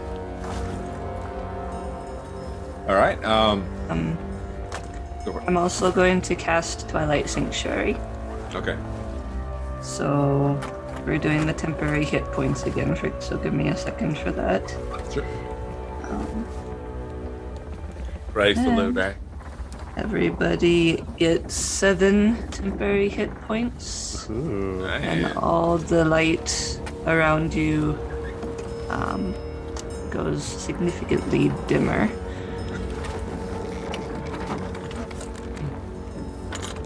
Interesting. All right.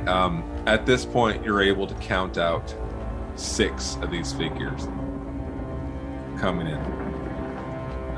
They look to be within cannon range. Who wants to initiate? You still I got have a some. feeling that Casimir would. Casimir isn't she's just assisting in putting in. She's not. She's not shooting. She's putting in powder and handing them the cannons. And you Bran, have to work to get to that point. and Bran, just because I was fully prepared, I have the stats for a swivel gun here. Fantastic. Attack is D20 plus proficiency plus dexterity. The range is 250 feet and by 500 feet, and the damage is 3d10 bludgeoning. And also the cannon itself has 60 hit points. All right. Who's gonna make it sing? You hear me scream out, "Fire!" And I try to blow one out of the sky. All right. Roll for it. Nat 20. Yeah, that's gonna hit. Oh boy. Oh boy, oh boy. 3d10.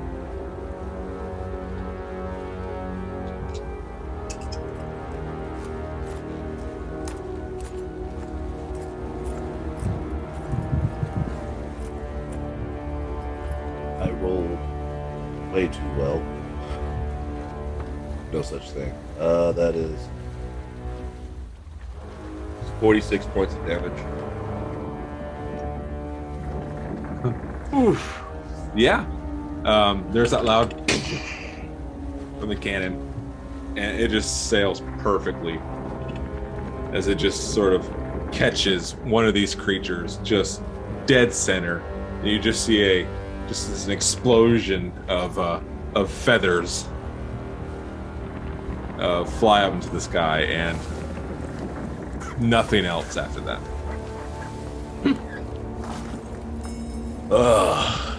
It feels good to be back. I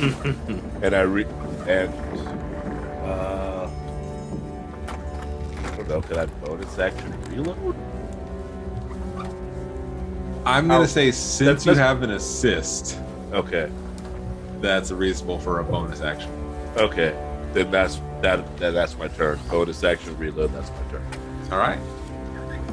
Let's get some initiative rolls, everyone.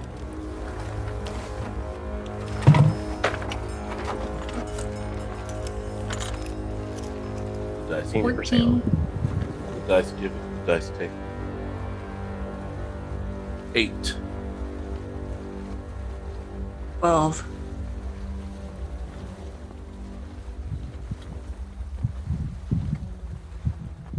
It, 20. say 21 for the doctor.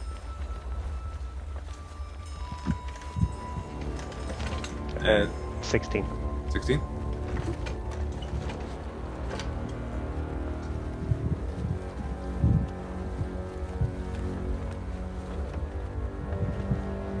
Like, you know, eventually Brigade is going to carry this cannon commando style on his shoulder, right? Like, you know that's what's going to happen. Classic. All right, Doc, you are up. I'm going to basically just prepare, and I wait till they get about 60 feet. So if they're just in range of cannon, I've got a few rounds or so. Depending on their speed, I'm not sure. So At this point, it's going to be a little bit before they reach within that range. yeah, so I just wait and I just kind of like watch them, kind of studying them. All right. Sure enough, you, as they are moving close, you are seeing the wings, but you're definitely seeing a humanoid figure, sort of bobbing and weaving. There is not the gracefulness that you would see in a bird, so much as. As they get closer, and I'm looking with my special eyes to see them at this distance, can I get a nature check or history for maybe pinpointing what they are? Yeah, roll for. I'll do nature. That'll be an adjusted 16. 16. By this point, you are pretty confident that these would be harpies. Our foes appear to be harpies. The song, the humanoid figure, the wings, it's all coming together in that sense. Okay. I'll call that out, and I will get behind stuff that I'm not like a prevalent target when they get in range for grabbing. Okay.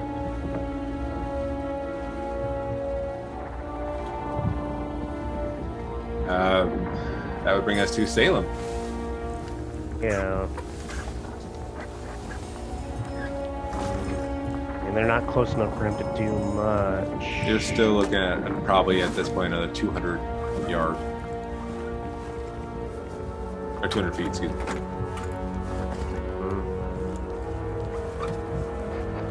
Just because we never actually covered it.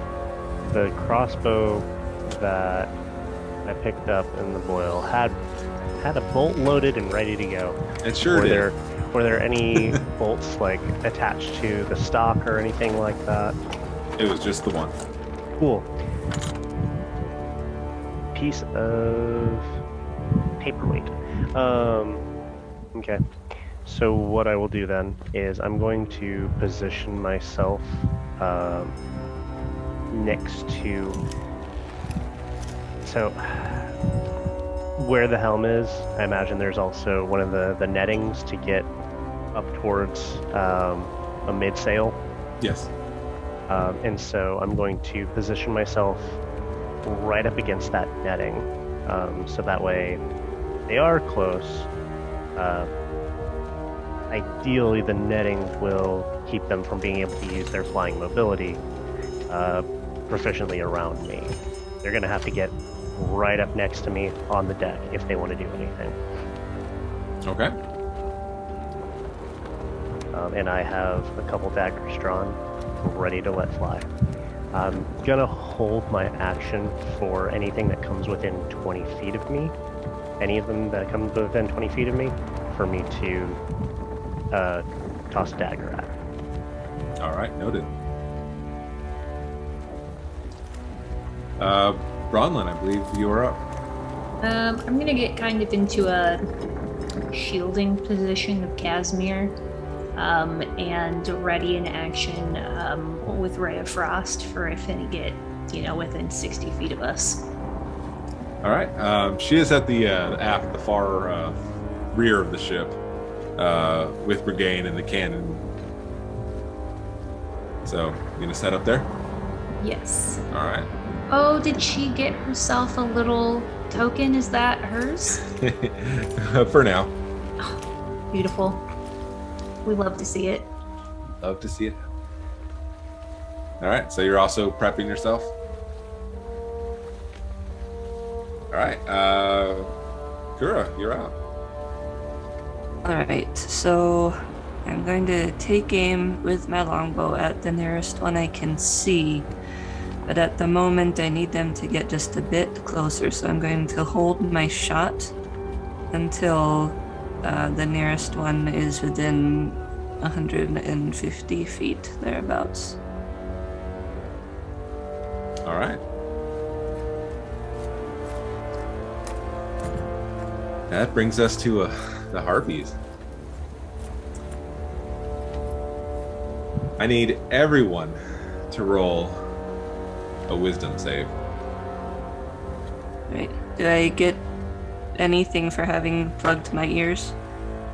We're gonna see. Wisdom save. 16. I rolled a nat 1, but it turned into a 5. Okay. Your heart is a 5. What do you think 5 does? I too rolled an at 1, and that turns into a 0. Okay.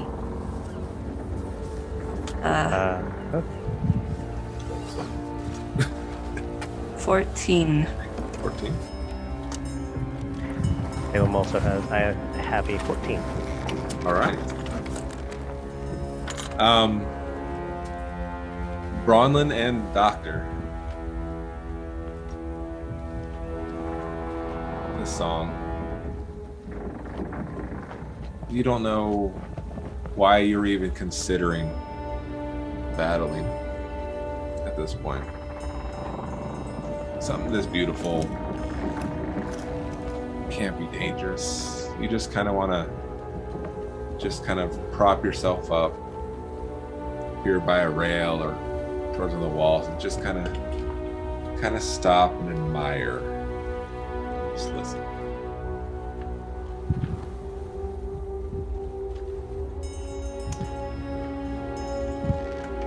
Yeah, that's nice.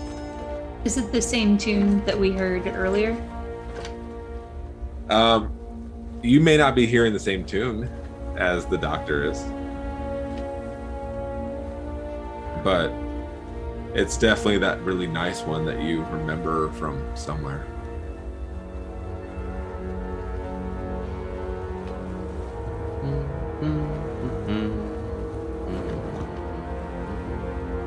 And this, for lack of a better term, this murder of harpies are going to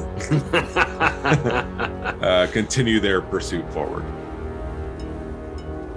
Did they get close enough for me to shoot? Not quite yet, but you are very close. What is the, what's the range on the? The longbow is 150 feet. 150 feet. You're almost there. They are definitely coming into. I could shoot, but it'd be disadvantage. It's a clamor ram. Is it? A clamor of harpies, yeah. A clamor. Love it. Thank you. All right. Top of the round. Brings us to the doctor. Did I get skipped? Did you get skipped? You did. I'm so sorry. Yeah. It was your epic cannon shot. That's what it was. It threw me off. You were just... Surprise round. All right. Brigade, you are up. I have reloaded as a bonus action because I have Casimir next to me. I'm going to take another shot. Go for it. No. That's a total of 11. My shot goes probably wide because... No. Unless they have an AC of 10. Your shot goes just a little wide. Yeah. Bonus action reload. And then I just kind of stare at Ron. What the hell are you doing? Either be useful or get off the deck. Just smile back, kind of wiggle around. I wish I had an extra attack, so I can use my bonus action to actually just smack them out of it. Top of the round, Doctor.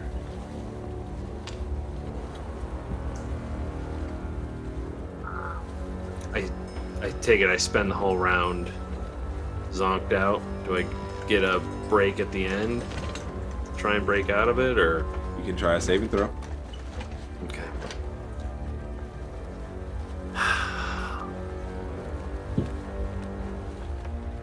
My Layla. No. No, this. Oh, yeah. No, I'm in it. Rolled a 3, got a 2. This is such a comfort. You are sinking in. You are back home.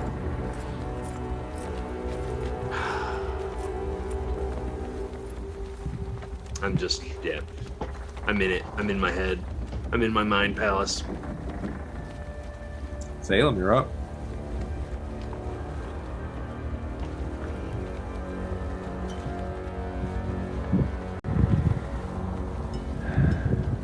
I will say this for Salem. Swivel cannons are a dex weapon. Yeah. Thing is, though, that leaves him exposed. And he is a coward.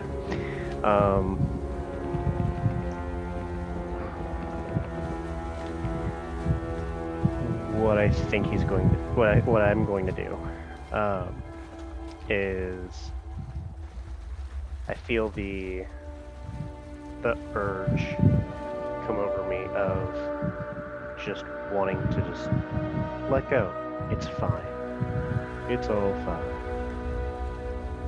And I realize that this is not a situation one should find themselves fine in. As I'm coming out of that, I glance up at the harpies, glance over to the doctor, and I run over to him and just smack him right across the face. Rude. Get yourself together. Danger is inbound. And I will... You can attempt that saving throw again. 12? You snap too. You are pulled away into a world of misery thanks to Salem. Here's what I do. This is so exciting. Where am I? What Pointing the hell? right at the harpies. Oh, I'm sorry. That hurt. That hurt a lot. Doesn't matter. All right.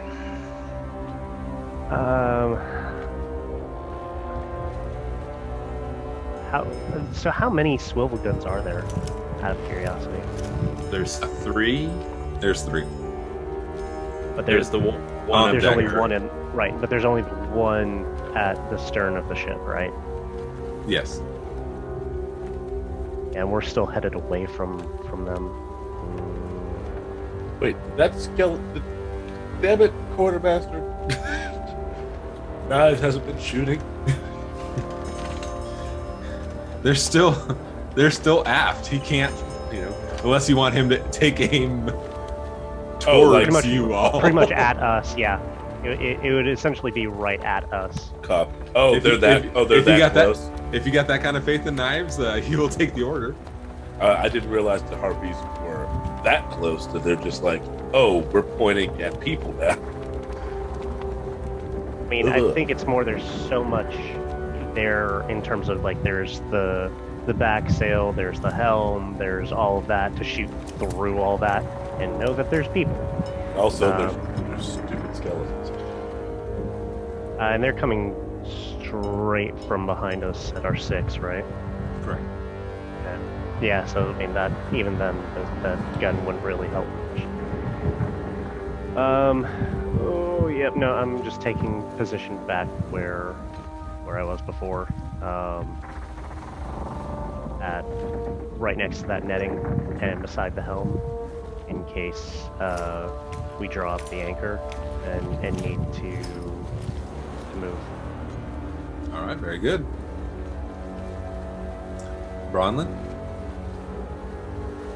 I assume I'm just kind of jamming still, unless I'm able to do a wisdom saving throw. You can certainly try. It's an 18. 18. You are pulled back into the waking world. I make just a deep sigh Yeah, it is not a. now that I'm back. Oh, welcome back, Mr. Person Nap Time. I kind of just side eye Brigane. Am I able, 1, to do an action, and 2, how close is the nearest harpy? I believe that would have been your action. Okay, well, still, how close are they? At this point, you're looking about probably 150 feet. Okay. I just kind of brace myself for doom. Okay. Kura, you're up. Now that they are in range, I will take the shot with the longbow at the nearest one. Go for it.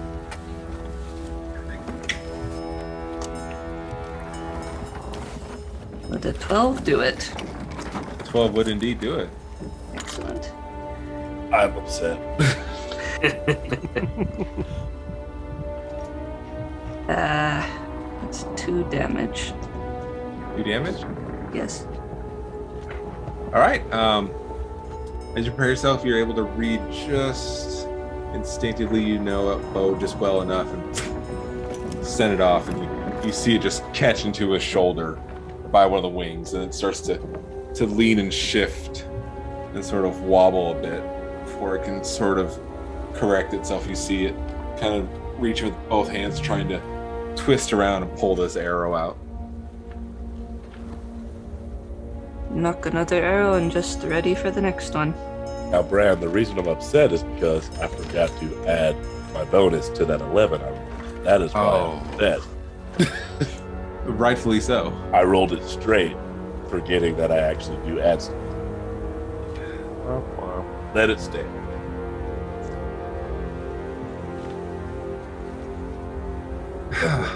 Never again. Never again. All right. At this point, the 5 harpies are kind of now. You see those wings kind of go in tight, and you see there's a bit more of a rush to come in closer. There is one that seems to be holding back just a little bit. That seems to be a lot more the focus of the song is coming from. And I need everyone except Bronlin and the Doctor to give me a wisdom save.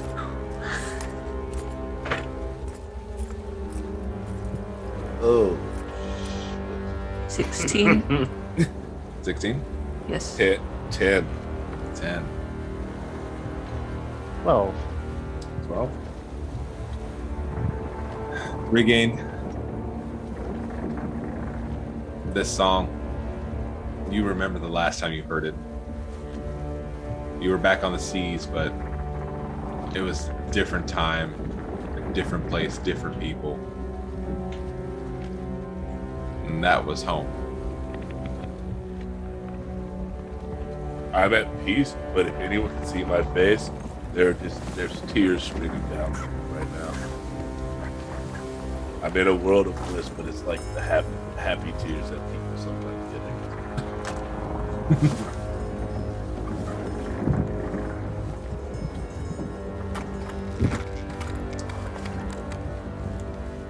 All right.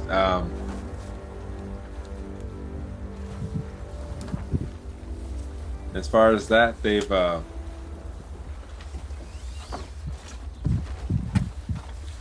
started to come around towards the starboard angle. They've kind of broken up from the 5, and they're just sort of angling around. But there's 2 coming on the starboard. There's still the 1 well back there, and the other 2 are sort of flanking on that one. And that will be their turn. Regain? Try to get out of this before someone sees me crying. 12. 12. The weird heat of tear on your cheek is so uncomfortable that it snaps you straight out. The hell was that? Okay. Right out here. It's raining. Ocean spray, my friend. Ocean spray. Right, mate, are you okay? Shut up. Shut up. You didn't see anything. And that's my turn. All right, very good. Top of the round, Doctor. All right. Are they within 60 feet yet? Yes. Okay. I will move up on the upper rear deck there and kind of peek through the stair railings and zort the closest one with my ray of frost coming All from right. my stick. Right. That would be a 14. That will hit. All right. Take 6 frost damage.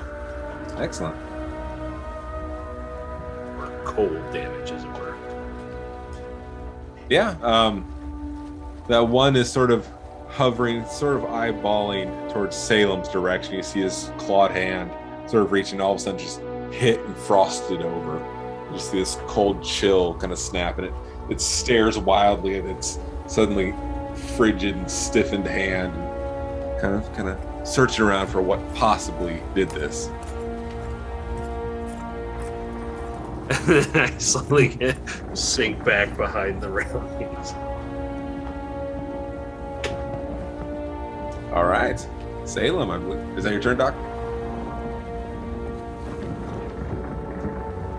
Yes, I'm sorry. No, Yeah, you're good.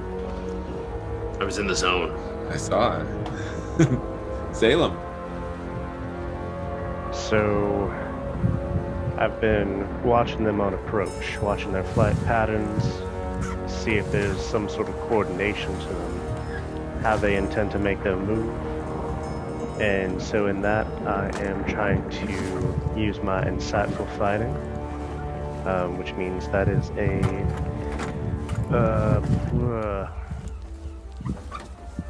that is my insight versus their deception.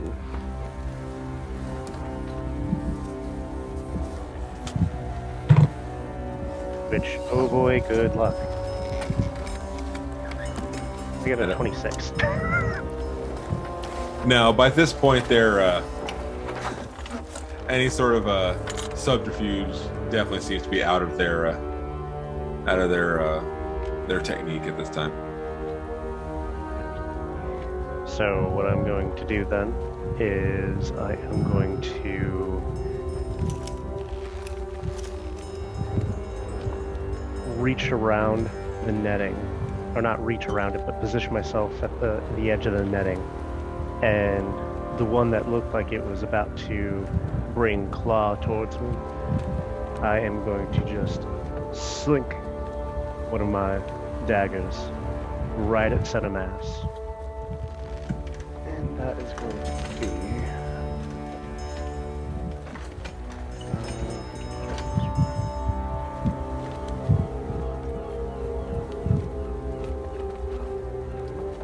15 to hit. 15 will hit. And then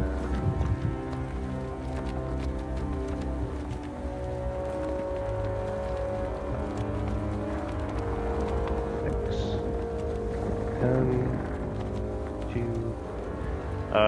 12 piercing damage. All right. You sink that dagger.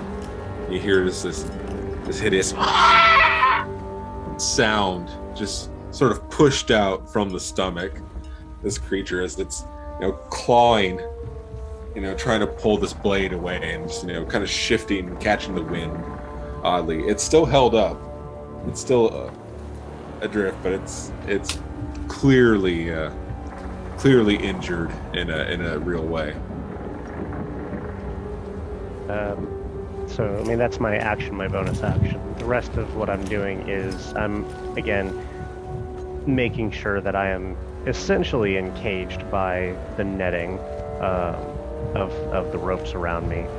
To, again, make sure that they can't just attack from the air. They're going to have to get on the deck if they want to swipe at me. All right. That is my turn. Very good. Ron, you were up.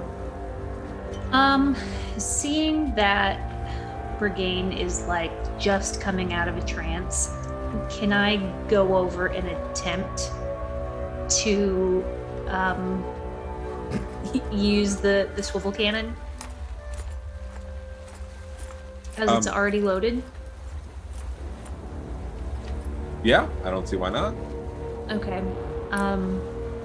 Daryl, would you mind terribly rolling all of that? I'll roll to see if it hits. Okay. It should be your... I would just say add what's your dex.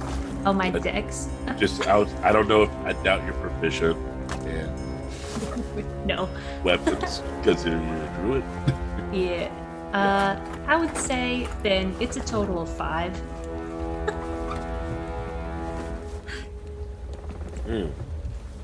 I'm gonna say you don't even. Brand, can I just say they don't? Can I just say they don't get a chance to shoot it? I just kind of go, "What the hell are you doing? Get away from here!" Like I don't even let it happen. That would be the nice thing to do. Unfortunately. Yep. Okay, well, good thing Casimir is there to help reload it.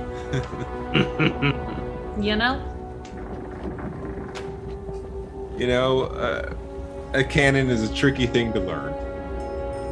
And as you scoop in close and, set ablaze that fuse and it just fires it, you just were prepared, just not ready how to aim that, and this ball just goes sailing between the far group of the harpies. They just kind of part quickly. This cannon just sails between them, or the ball sails between them. Brigade just gives just looks at Bronwyn, just blank-faced, and then for a moment you swear you see a pupil dilate, even though he doesn't really have pupils in his eyes. It's just like straight over white. You swear, just like a what? Why? I give him a cheeky grin and say, right, next time I stick with my fire and ice that I produce. It's fine. Get him next time. So glad you tried, though. Hey, at least you tried, but you failed. Right, cry about it. Why don't we? What are you talking about? Looks like rain. Corey, you're up. All right, I'm going to sidestep a little just to get more off axis of Salem and fire another arrow at that first harpy, the closest one. Okay. That one probably won't hit though, that's an 8. Afraid it sails a little too high on there. Yes.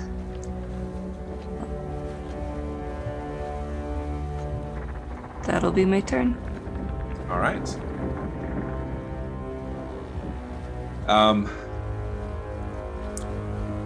The one you fired at is going to swerve your direction. Is going to attempt to just strike out at you, just lash at you with its claws.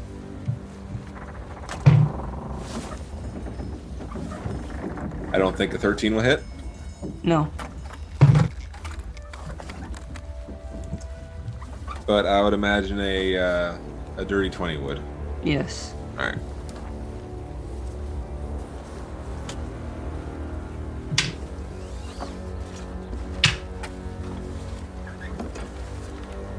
All right. Am I able to see Cora?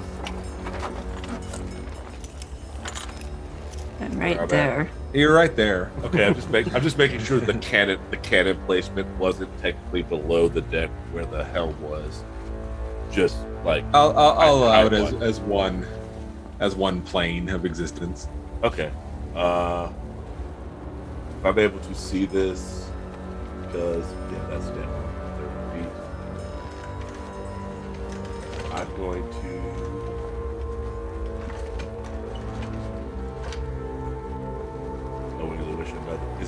Is there another one that I can see? Is there another harpy near, or is that the only one that's come down? A singer. You have two fairly close to the ship. Okay, just make because this is how this thing works. So I can just direct this 2 seconds. Roll your damage. All right. Damage is rolled. I'm going to, as my reaction, I activate my cloud group. And another one that I can, I'm going to direct that attack to another one of the harpies that I can see within 30 feet of me, so they take that damage instead of Kura. And what Kura sees right as the harpy's about to scratch them is just, you just kind of see me look back, and and my tattoo glows, and a cloud appears in front of you where the talon should have caught you. And the next nearest one that I see, a cloud appears in front of them, and the talon comes through and scratches them instead. As described. The one further away, this mist appears, and just a sudden claw crosses her face. You see this blood trickle across and drop into the ocean. You can just see this anger and confusion. This scowl is growing on its face.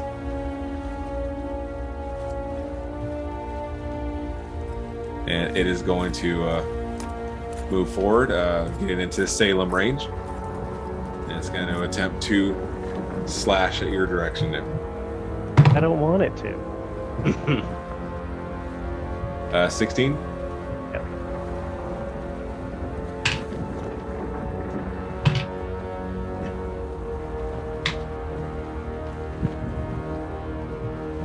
That's going to be 3 damage on that first go. Okay. And it's going to, again, try to just kind of plow into you, claw first.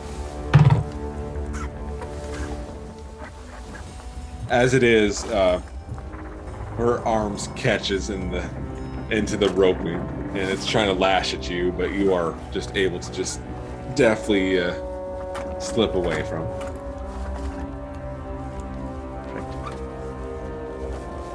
Regain.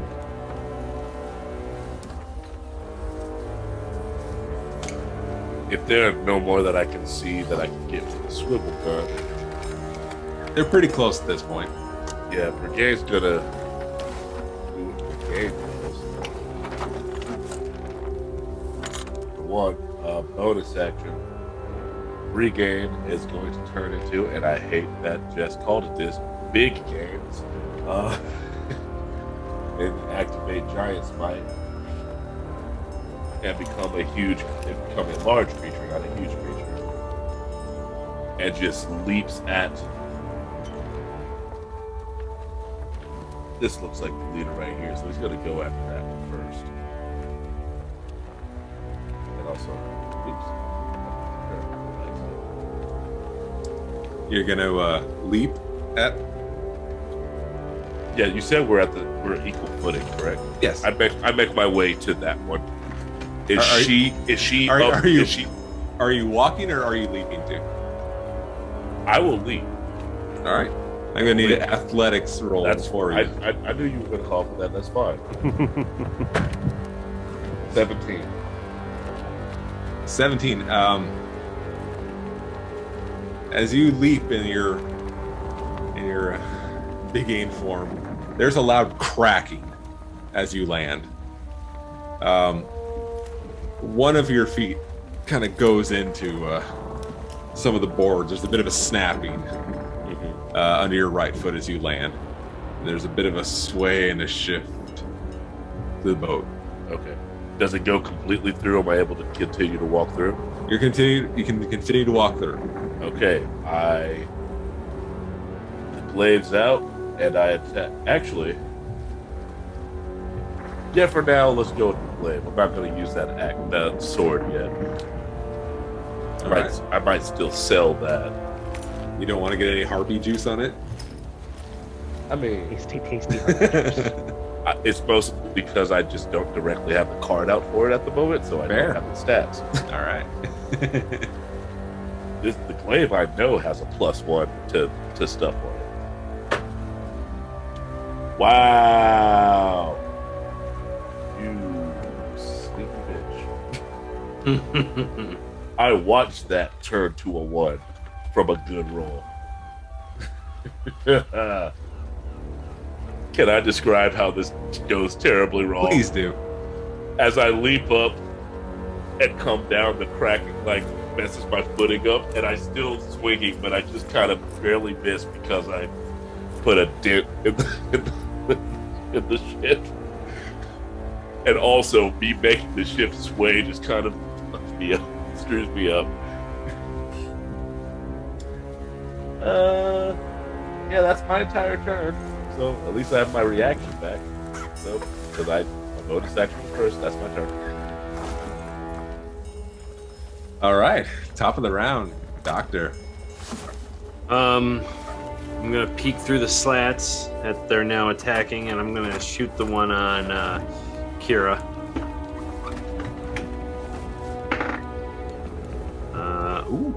That'll be a 21.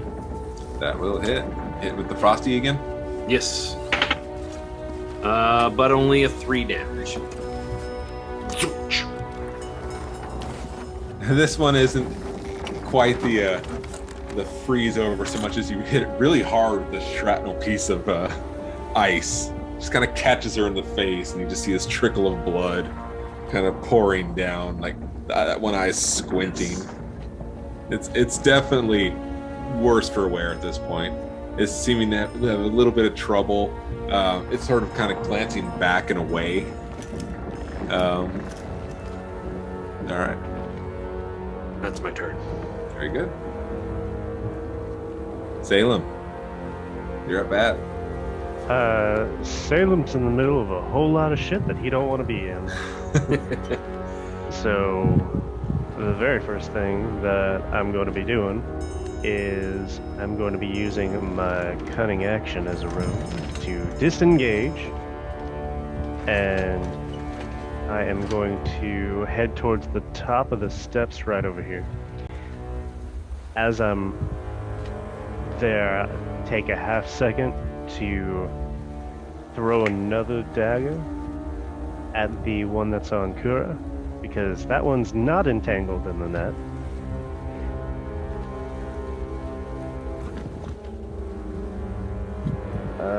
Before I even add anything, that's 17, so now that's gonna hit. Yeah, we don't have to add.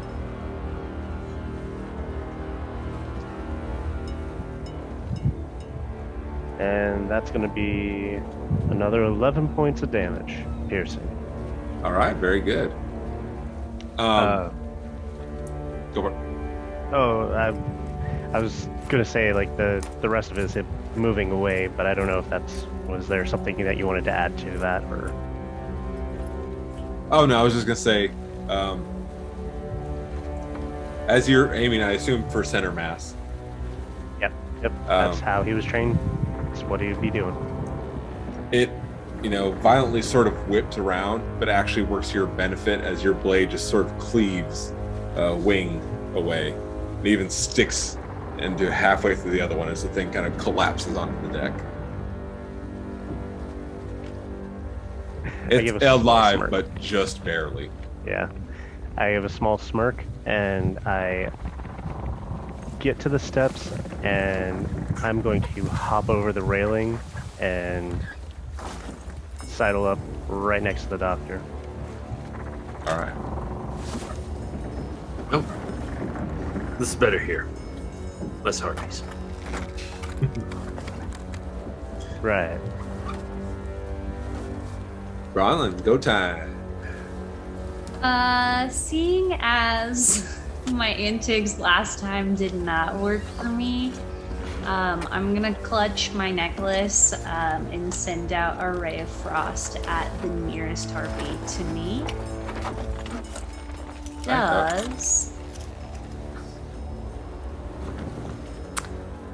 It looks like an 11 to me, but the dice say that it's an 8.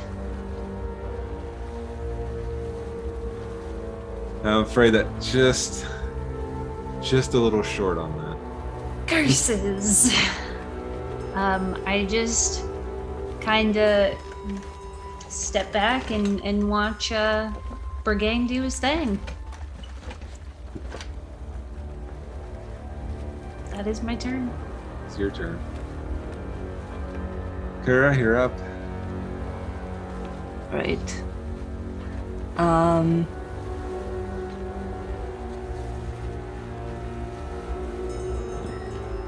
I look to the one in front of me and I sling my bow, bring my shield back around, and I bring my axe against it, and the sound of a bell fills the air.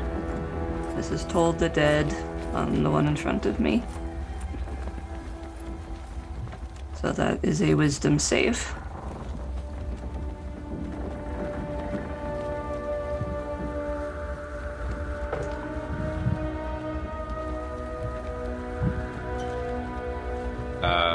That would be a 10.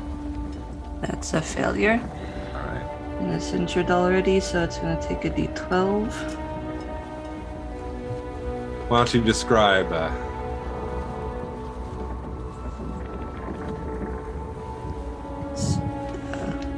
4 damage. Describe what happens to it as you told the dead.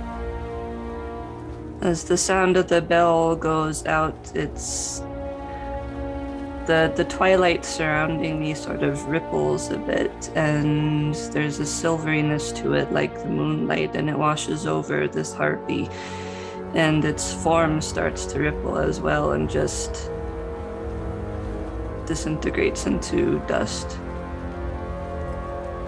Very nice. I love that spell. And And that... Let's see. The second harpy is on deck level or higher? It's on deck level. Alright. And I will walk through the newly formed dust and come up next to Regain. As much as I can, anyways. Because he's even more gigantic than usual, I think.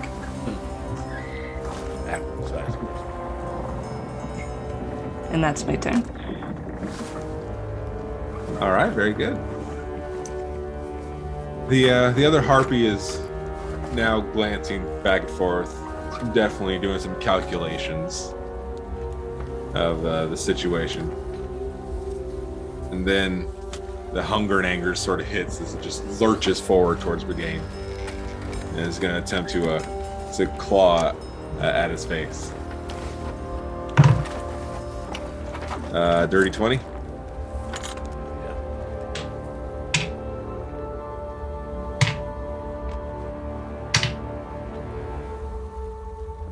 I heard like 5 dice. Yeah, that I didn't extra like that. that extra die was not. I got excited with my dice rolls. All right, that's 5 damage on that first go. And End of its turn. it has 2 attacks. Okay. It has 1 attack. It did 5 damage. I'm sure it has to do with like its wing being caught up in the Yeah, it's netting. it's in a bad place. it got up on the wrong side of the bed. It's out of its favorite cereal. All of that. It's wondering where its backup is. And... I used my other reaction, so I can stand still for a moment. Activate my stone room. This one you cannot see the tattoo glowing outwardly because it's on my side. But if you look close enough, you can see inside my shirt. There's a little bit of glowingness, and I just stare at this one. I'm just like, I can play the trap with these people. Let's see how you like it.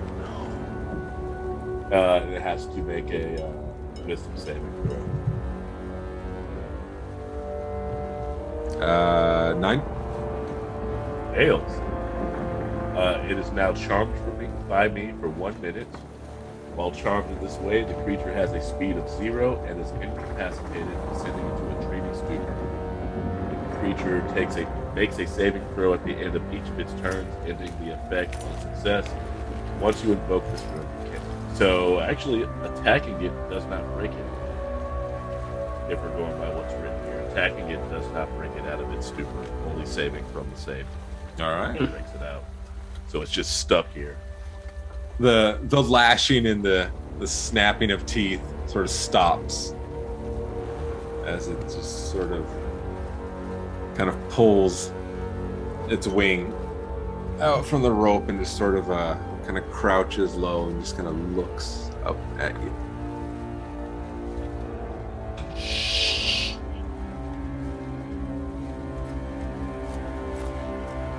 Yep. And is it my turn now? It is your turn. Cool. Do I get advantage because it's incapacitated? I would say so. Okay, cool. I needed that.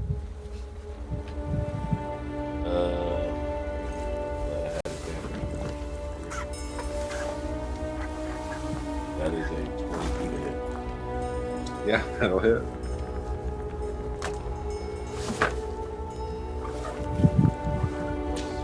Six. Big damage. That's 13 points of damage. All right. What are you hitting? What are you aiming for directly? As it kind of looks up at me, I just bring my glaive up and put it right through its face. If this is a how do you want to do this, that's what I do. If not, it's just like very matter of fact, just... I assume the alternative is everyone just gather around and beats on this thing. So yeah, that's the alternative. That was the alternative. We'll do how do you want to do this? It's a very quick, just like bring the glaive up, like the quickest gash through the face. Like, it's that moment. Have you ever seen Underworld? When she slices the guy's head and he's still moving and then realizes his head. Like, that's how fast it is. Like, they could come out of it, wouldn't even realize they've been stabbed through the head. So she's still like in a dreamy stupor as the stupor just encloses and then darkness. So I gave her happy thoughts on her way out. As stated. The others back seem to have weighed out the situation. The one who seems to have been the main source of the singing stops. Turns back. Makes her way back towards the roost. And two others hover for a bit. Pull away as well. I give them, as before they fly away, I give them just put my hands up, just like to come at me.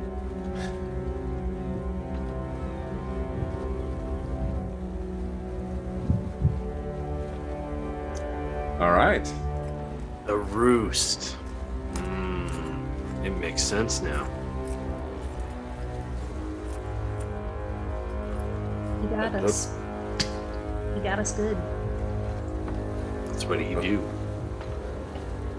Oh, you think that's all that the roost is? Oh no. Oh no. Doc, you have yet to hate the roost. All right. Am I looking at this right now that I'm actually looking at this? Is this a freaking aviary with the big ass bird on top of it? That's definitely an aviary. It's filled with birds. We got to get the hell out of here, guys. Nah, it's fine. I'm sure it's fine. Birds are dicks, and I really didn't like the fact that the giant spider drawn on them as well. That is a bit off-putting. It's just decoration. Yeah, that's how else are you gonna sell a map? You gotta really Here there be monsters. Okay, my vote is Calliope's regret. Excuse me, regret. Yes. Okay. Let's not go with ignorance. Is everyone okay? Yes. Yes. However, there were monks there. The skeletons, the crew said, could they be in trouble? The crew is no longer with us, Doctor. There were probably monks there when they were still with us. Oh. It disturbs me that I figured that out. I don't know how long they've been skeletons. Neither do I. I don't even know what day it is. Let's just get the hell out. That's fine. Anchor up. Full sail.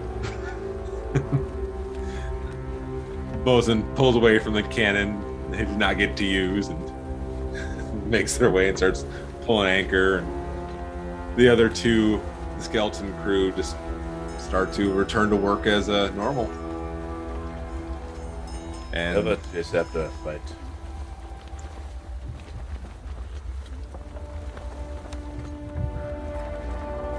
I don't know who that was directed at, but the one calls out, "Wise words, Captain."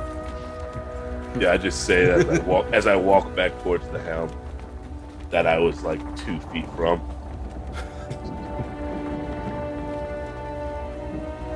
Well, we did get a new hole in our ship, though. I don't know what you're talking about. The hole right there on the floor. That's up, Doctor. Oh, Fair enough. Crew. The name of the ship. The Luz de Luna. Will be its name.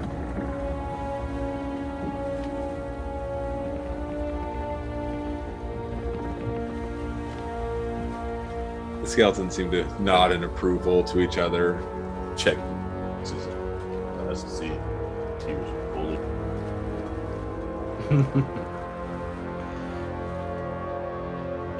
Any objections? No. None. Shrug.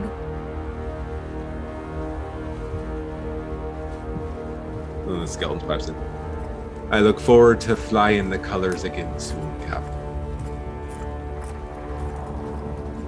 Aye. No. Bring me that horizon. Right away, Cap.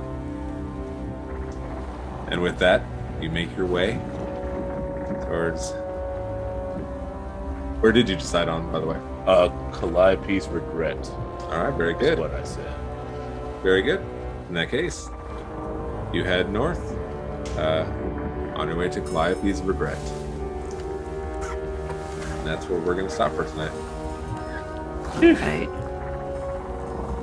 Oh, and because you are my children, you have leveled up.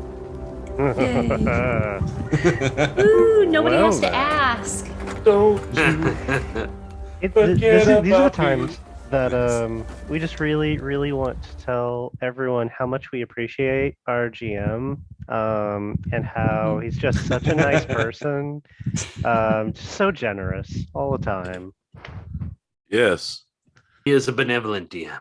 It really GM stands for generous man, and really, what more could we say about how? Stop saying this because Yeah. I know the type of GM that I am. If you give me too much praise, I'm gonna do something to make you not like me.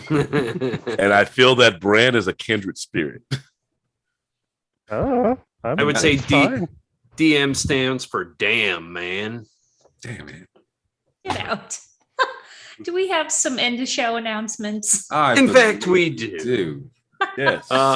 And don't forget to subscribe to the Games Tavern YouTube channel right now. Subscribing is free, and you don't miss any of the action. Access to additional content is there as well. Type exclamation YouTube in the chat there, and your likes and positive comments on the videos help other adventurers find out about our shows. It's simple. You just click it. I appreciate that example. And hey, friends, real quick, we are rolling up the winner of the Digital Player's Handbook from D&D Beyond. That is Pooh Brain Branding. Congratulations. The Tech Goblins are going to reach out to you on Twitch to get your information to send you your awesome prize. Huzzah. Ooh. I don't trust it. I don't trust that name. And you want to make I think sure that's a solid name. you want to make sure to join our friends over on Dirty Deeds Mondays at 7 Eastern Standard Time as they explore the world of Eberron. The Fallen Star Company has managed to remove I think they've gone past the anti-magic shield part, but they continue on their adventures every Monday at 7 p.m. Eastern. Be there because there's going to be bloodshed. Dirty Deeds, done dirt cheap. When you get a chance, go visit dndbeyond.com. Check out all they have to offer there. Their character builders, their encounter builders, all the digital resources they have. It's a really awesome resource. Used it all the time. Used it tonight. All Used of it tonight. All of tonight. Alrighty, friends. Now it is time for us to sign off. My name's Jess. I play Bronlyn, our Tiefling Druid. You can find me on Twitter, Twitch, and Instagram at Jess the Human. That's JESTHEHUMAN. And I'm gonna popcorn it over to Bran. I'm Bran. I was your DM tonight. Your benevolent, overly generous DM. You can find me on Twitter at Voice of Bran, or you can find me, let's say, looking for roller coasters and theme parks. That's where you can find me. Oh, That's I'm fair. popcorning. Popcorn to Matt since he said it was fair. I'm Matt Fellman. I played the Doctor, and you can find me over on all the socials and the YouTube on at Matt Fellman, just like it says down here. And yeah, catch me here every week, walking the mists. You can go roller coaster with me. Oh, I got a popcorn. Kyle. Hi, I'm Kyle. You can find me on Twitter at Lord Kyle K. I have been Salem Klein, your human rogue. I will popcorn this over to Laura. All right, I'm Laura Perard. I played Kura the Twilight Cleric tonight. You can find me on Twitter and Twitch at Laura Perard. That's all squished together into one word. You can see it on my little thingamabobber beneath me. And if you want to follow me on Instagram, it's Laura_Perard. And finally, Daryl. Wah. No. Hi, I'm Daryl Dorsey. I played Regain Stonebuilt, undisputed captain of the Luz de Luna.